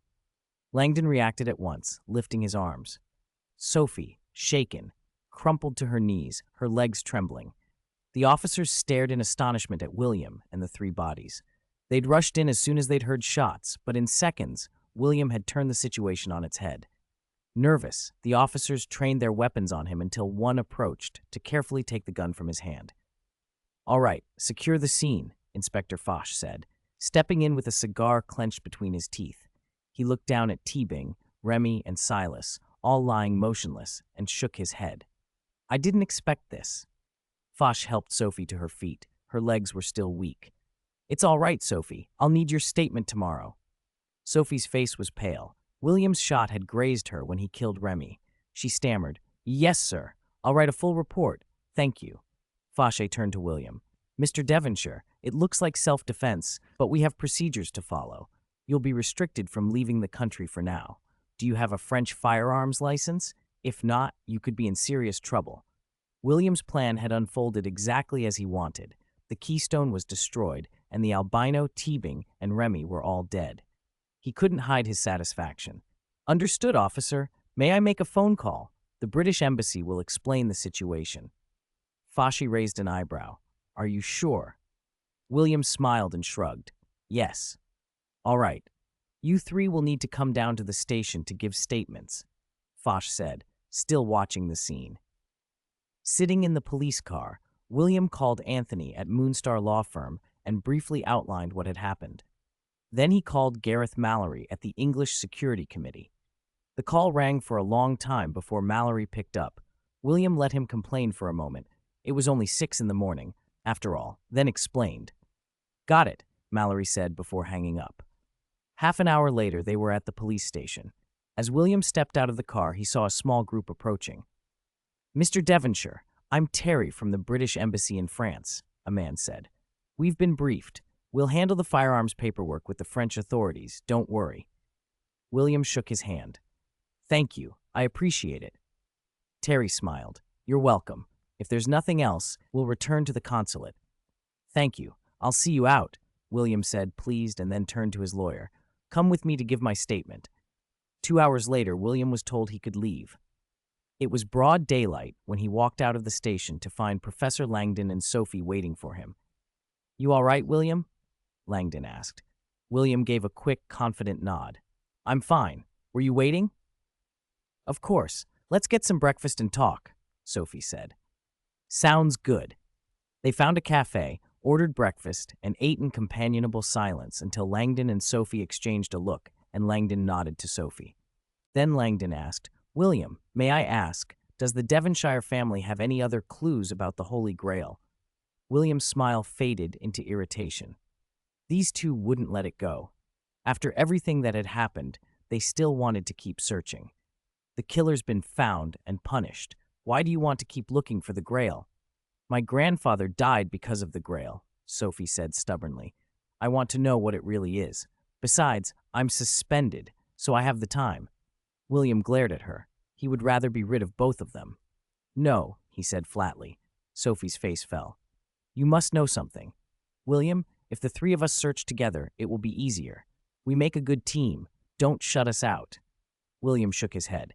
If not for them, he would already have handled the albino. They were more hindrance than help. Still, he had to say something plausible. "If I knew, I wouldn't have come to France to find Professor Jacques Saunière. My maternal grandfather left no clues, only a will telling me to go to Saunière, saying the professor would explain everything. But you both know what happened. Saunière died, and the Keystone was destroyed. That secret is gone to the grave. I'm sorry. I can't help." Langdon and Sophie could see he meant it. They exchanged helpless looks. After breakfast, they went their separate ways. Langdon to the American consulate, Sophie driving him. William watched them go, smiling. He could see the look they gave each other, affection unspoken, and briefly hoped they'd finally admit it. William slept until 5 in the afternoon. When he woke, he showered, put on a coat, and went down to the hotel restaurant for dinner. While waiting for his meal, he noticed a stack of tourist brochures on a shelf and picked one up. As he flipped through it, he came across Rosslyn Chapel in Edinburgh. The brochure described the chapel's origins, its history, and the many symbols carved into its stone. Among the emblems was the Priory of Sion symbol. The Oxford regulation line popped into his mind. Beneath the ancient Rosslyn, the Grail awaits. "Why didn't I realize that sooner?" he muttered. The brochure and the phrase combined into a clear conclusion: Rosslyn Chapel. William snapped his fingers to get the waitress's attention and had the hotel book him a flight to Edinburgh that night. Half an hour after finishing dinner, a hotel attendant approached. "Mr. Devonshire, your private plane is ready and can leave at any time." "Thank you." William tipped him and took the car the hotel had arranged to the airport. He'd chartered a small jet that could depart immediately. At 9 that night, he checked into a Four Seasons in Edinburgh, had a nightcap, then went straight to bed. What William didn't know was that when Sophie dropped Langdon at the airport earlier, she'd seen him leave the tarmac and walk toward a private jet from the observation deck. Curious, she used her charm to get information from an airport manager friend and learned William had a flight to Edinburgh. The two hurried to book the next available commercial flight and managed to get seats on a midnight plane. By the time Sophie and Langdon arrived in Edinburgh around 1 in the morning, William was already asleep. "What do we do now, Langdon?" Sophie asked, watching the hotel from the street. Langdon pulled an Edinburgh brochure from his bag, flipped to the Rosslyn Chapel page, and showed it to her. "I kept wondering why William went to Edinburgh until I saw this." "What does it mean?" Sophie asked. "Do you remember what Teabing said? The Grail beneath the rose." Rosslyn is built on a prime meridian marked by a rose on old maps. The Devonshire family must have had a clue, and William finally put it together this evening. Think back to the archive. William called us twice when we were studying the Keystone. He asked if we wanted to leave with him, remember? Sophie nodded. "We were too busy with the Keystone to go. But so what? It's suspicious." Langdon's eyes were sharp. William's entrance into the archive was too fast when the violence started. He was inside seconds after Teabing and Silas went down, already with a gun. It was as if he expected Silas to free himself and had been waiting. And he didn't seem frantic about the Keystone being smashed. If anything, there was a hint of satisfaction on his face when the map was destroyed. If the map was gone, then William would be the only one left who knew the secret. "Oh my God," Sophie whispered. "Are you saying he knew Silas would break free? That he called us twice to try to get us out of the archives, leaving Teabing alone? He didn't care if Teabing lived. He engineered the situation so he could legally shoot Silas." Langdon stared at the hotel where William slept, the new pieces slotting together in his mind. Sophie's face was a study in disbelief and a dawning, terrible understanding. Chapter 78. Sophie covered her mouth with both hands. "Oh my God. Because Silas threatened his family, William never stopped trying to kill him. When William rushed in, I must have blocked his line of fire, so he couldn't shoot right away. Silas took advantage of that, grabbed Teabing, and hid behind him. That's why William didn't get a clean shot." Langdon thought for a moment, then nodded. "That makes sense. A normal person might ask once if we wanted a late-night snack. William's smart enough not to ask again if we refused, but we were all absorbed with the cryptex and didn't notice. He must have suspected Silas would break free and was worried about our safety, so he called us out." "Sophie," Langdon added gently, "you think William wanted to kill Silas because of those threats?" Sophie shuddered. "William's vindictive. He says Silas threatened him a few times and decided to kill him, legally if he could. He didn't care about Teabing's safety. William is dangerous, Robert. If he knew we went to Rosslyn Chapel, would he try to silence us?" She gripped Langdon's arm, panic in her voice. Langdon felt the fear, too. "Should we go to Rosslyn now?" "The chapel's closed this hour. We can't get in without a key, and if the staff catch us, we'd be arrested. Rosslyn is full of antiquities. The police would treat us like thieves," Sophie warned. Then she steadied herself. "What if I call William? I'll go meet him alone. You stay hidden with a camera and record from a distance. If he tries to kill me, you call the police and leave. Tell him you're filming and you've already alerted the police. He might hesitate to pull the trigger. Langdon volunteered. I'll be on the second floor of the airport with my phone and a camera. When William arrives, I'll watch you. If he moves to hurt you, I'll shout and bring the airport police down. Sophie considered, then nodded. I'll go. My grandfather is the Grand Master of the Priory and the Guardian of the Grail. It makes more sense for me to meet him. Seeing Langdon still hesitate, she added, Do it, Robert. William might not kill me, but you, it's not certain. They agreed to meet William in the airport lobby and bought a camera. Before they could finish preparing, William had already arrived at Edinburgh Airport. William, who had been sleeping at home, had been jolted awake by Sophie's call. He snapped to attention and, after flaring at her for waking him, demanded where she was. When Sophie told him she was at Edinburgh Airport, he grew furious and cut the call off. Minutes later, he was on a plane. At the airport, he wore a face mask.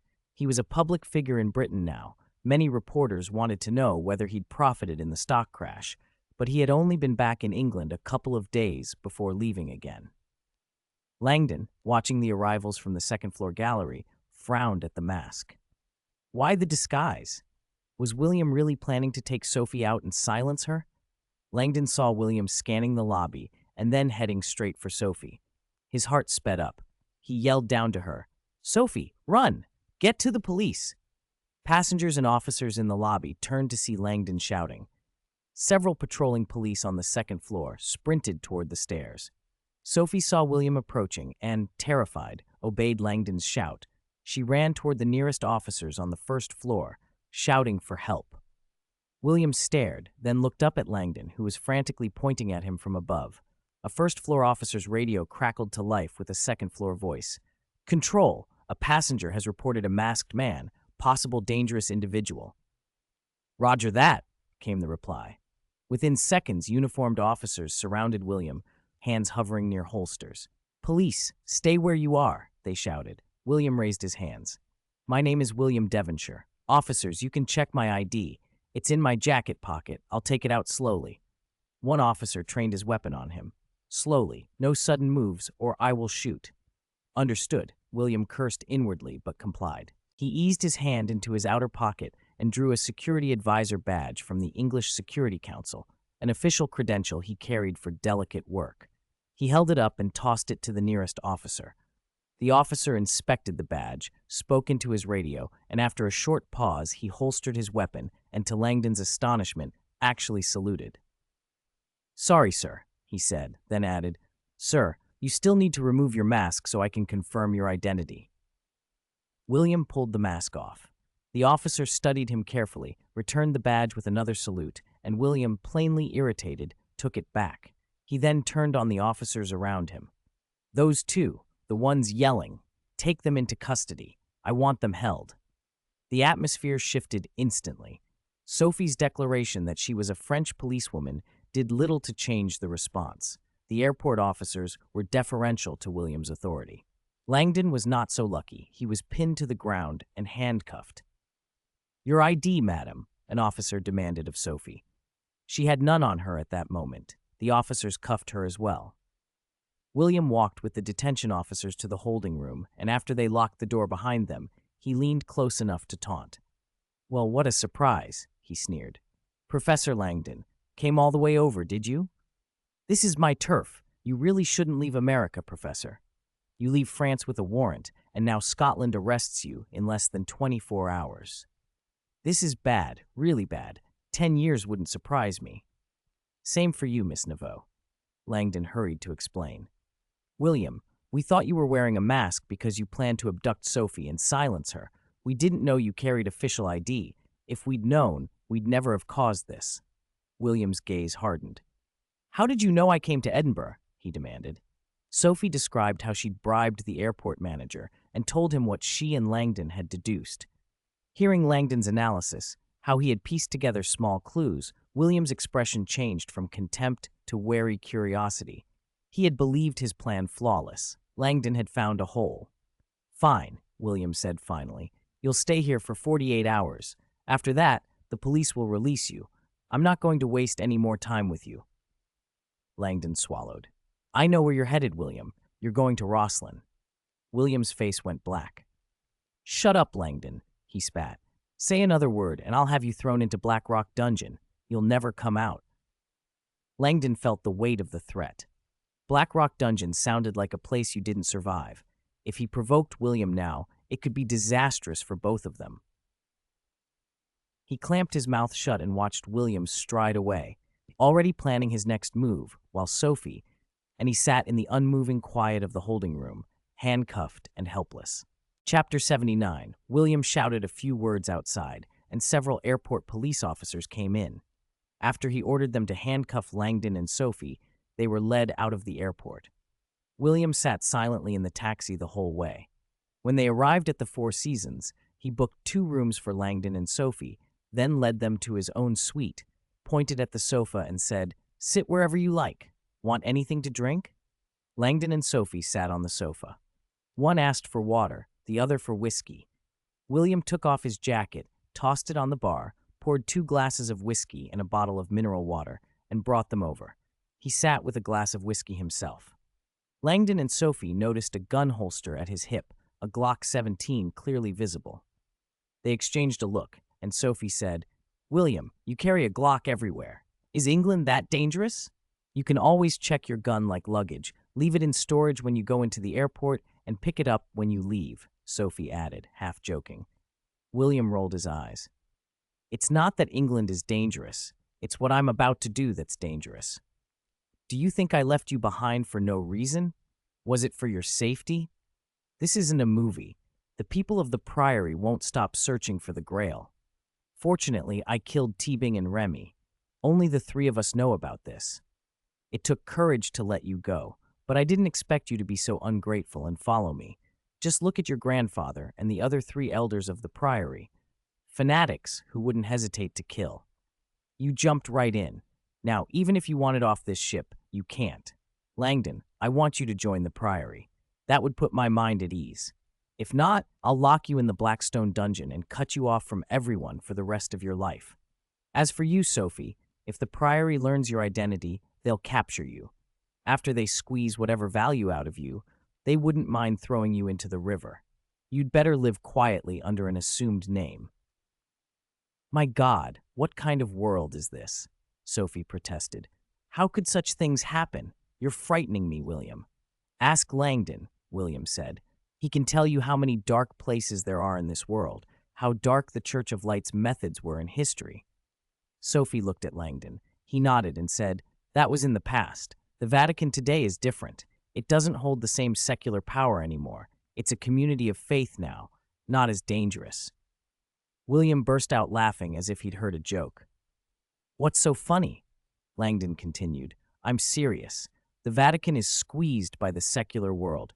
People care about faith and God, not the institution." "All right, maybe you're right," William said. "But didn't we meet a lunatic like Teabing yesterday? They don't care if the world falls into chaos. These fanatics seek fame or profit. There are people who'll do anything for that. Imagine how many people believe in the God of light. If those believers discovered that the God was merely human and their faith collapsed, the chaos would be unimaginable. Then why would the Priory protect the Holy Grail? Wouldn't it be better to destroy it?" Sophie asked. William hesitated. If the Grail caused so much trouble, wouldn't destroying it bring peace? He shook his head. "I don't know. Ask Professor Langdon." Langdon thought a moment. "I don't know either. If it were me, I'd say history. 1,000 years ago, the Knights Templar used the Grail as leverage against the Vatican. The modern Priory probably protects it for its historical value. The Grail's worth to history is immense, so the Priory's protected it for 1,000 years. It has become their faith." William considered that, but wasn't fully convinced. In the end, the reason didn't matter. As long as the Grail could do damage, it was worth protecting. It was an ideological nuclear bomb, a trump card of enormous power. "All right," he said. "Rest now. Tomorrow we'll go to Rosslyn Chapel together." "Okay, see you tomorrow. Good night, William." After seeing them off, William washed up and went to bed. None of the 3 noticed that while Sophie and Langdon had followed William to Edinburgh, A team of over a dozen mercenaries had also trailed them and were now waiting outside the hotel. The next morning, after breakfast at 8, the three drove the hotel car toward Rosslyn Chapel, 7 miles away. None of them noticed a circular drone the size of a wash basin hovering several hundred meters above. 2 kilometers back, 4 SUVs followed them toward Rosslyn Chapel. 16 fully armed mercenaries rode in the vehicles, carrying heavy weapons, AKs and P5s, obviously up to no good. William's mental scanning couldn't reach a drone hundreds of meters high. Though he kept checking the rearview mirror for tailors, the mercenaries' tech was more advanced than anything he'd seen at Black Mountain. He never suspected the drone above his head. "Sir, judging by their route, they're heading to Rosslyn," one mercenary told the group leader. "What are those 3 doing at the chapel?" "Whatever they're doing, the client's paying $2 million for us to snatch whatever item those 3 find," the leader said. "Don't touch them until we see the item. Understood?" "Understood, sir." Half an hour later, they reached Rosslyn Chapel. The chapel wasn't large and had little renown. Locally, it wasn't used for worship, so very few people came. Before 9 a.m., there were no tourists, only a young attendant in glasses and casual clothes. William dropped a 100-pound note into the offering box, and the young man stopped paying attention to them. Inside, Sophie walked slowly, examining the stone carvings and pillars, and suddenly she paled. "I came here as a child, God, on the day my family had the car accident," she said. William and Langdon both knew in that instant they were in the right place, the place where the Grail could be hidden. Seeing a stairway down nearby, William said, "Here, let's go down." They descended to a basement filled with Templar effigies. William forced open a locked door. Inside, Langdon looked at the oil paintings on the walls and quickly realized they were by Leonardo da Vinci. "These are da Vinci's. My God, how can there be so many da Vinci oil paintings here?" he exclaimed. William ignored the paintings. In his head, the lines kept replaying. "Beneath ancient Rosslyn, the Holy Grail awaits, guarded by sword and chalice, resting with the master's masterpiece, dreaming in peace, gazing at the stars." Rosslyn had been found, and the master's masterpiece was here. William looked up at the ceiling and saw many stars carved there. Then he looked down at the rug on the floor with moon designs. "Stand back," he said quickly. After Langdon and Sophie stepped away, William ripped up the rug and found the Priory of Sion's crest, the fleur-de-lis, embedded beneath. He breathed in, touched it, and realized it was a mechanism. There was another layer beneath. He pulled the fleur-de-lis open, and a secret passage revealed itself. Chapter 113, You Are the One Being Protected. The 3 inhaled sharply. The hiding place was ingenious. If William hadn't had those lines to guide him, no one would have suspected another room beneath this one. He led the way down into the secret chamber. On the left, a beautiful vase stood on the floor, a single red rose in it. Langdon and Sophie followed and saw it too. "She was here once," Langdon said.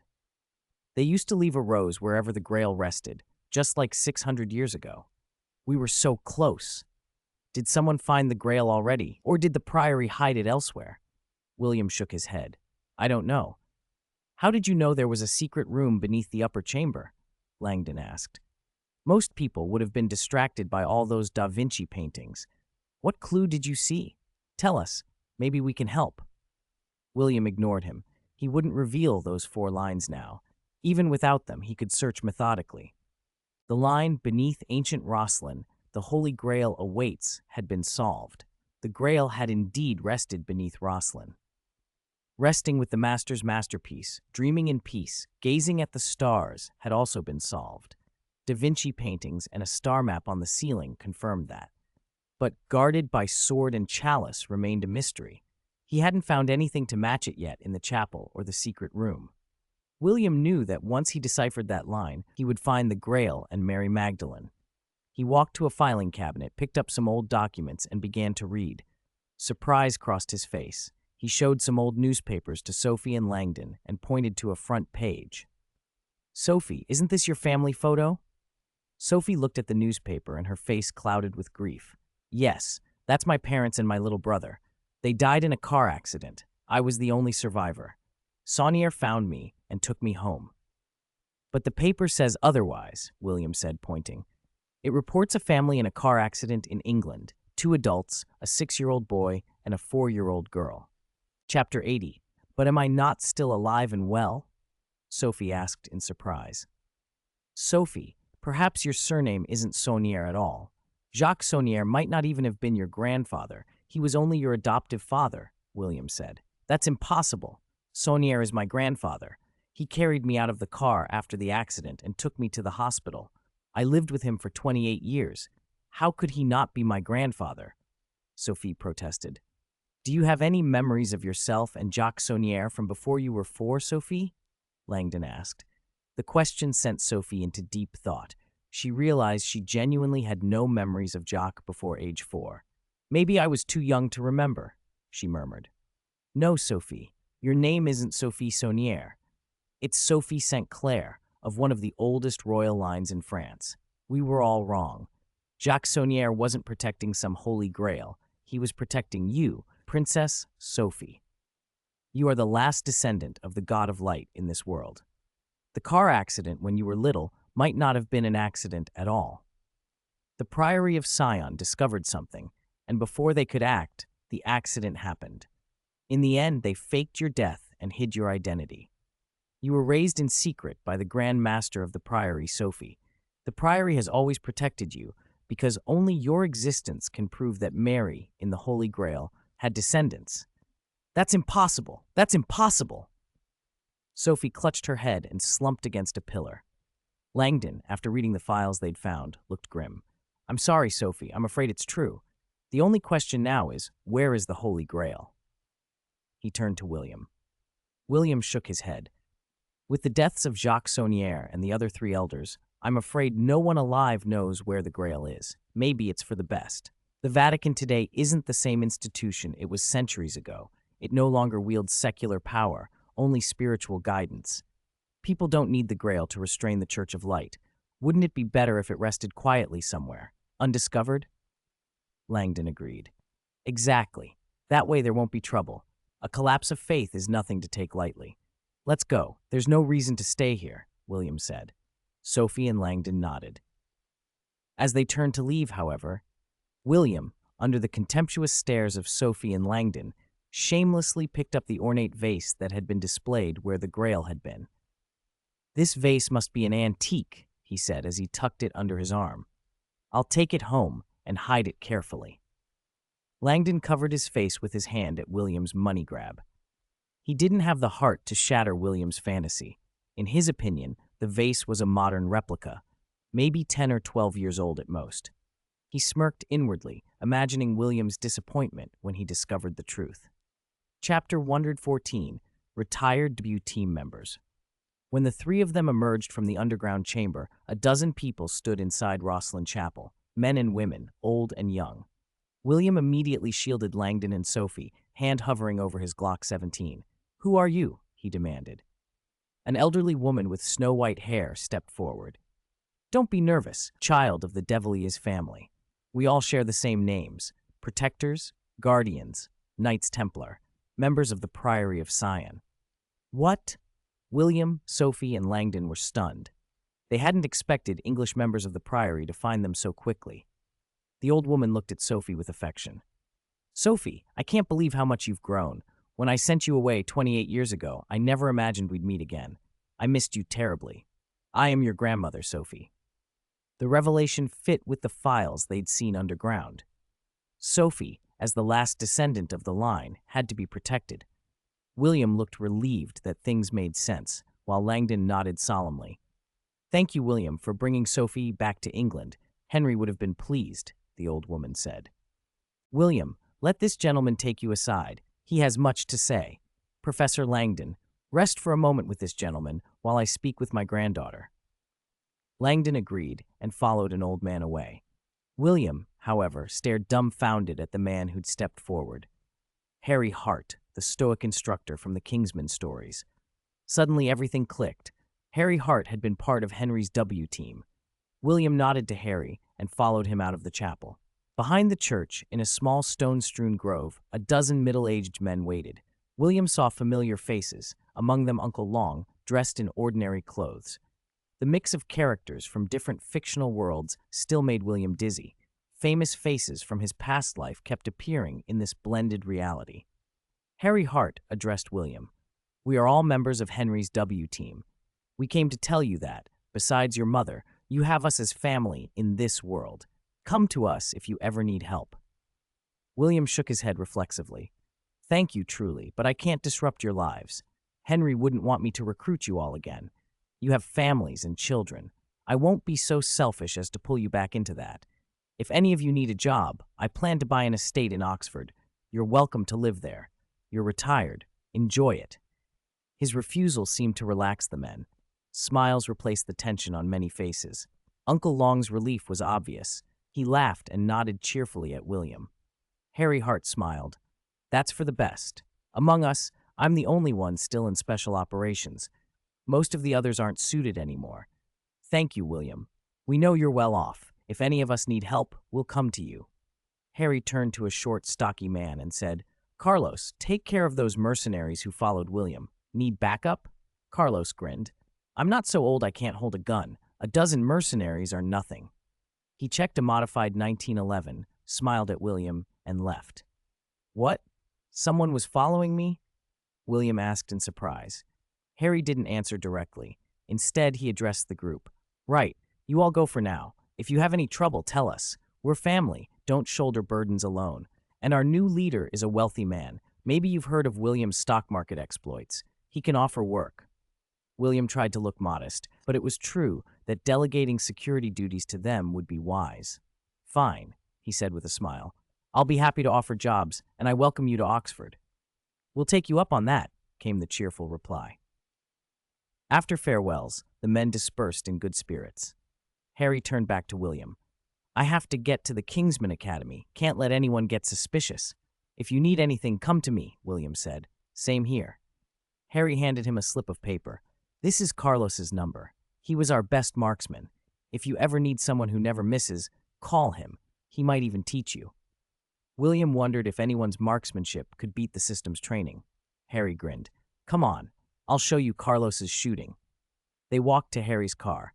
Inside were several display monitors showing images of armed men ambushing in the nearby woods. Satellite feeds.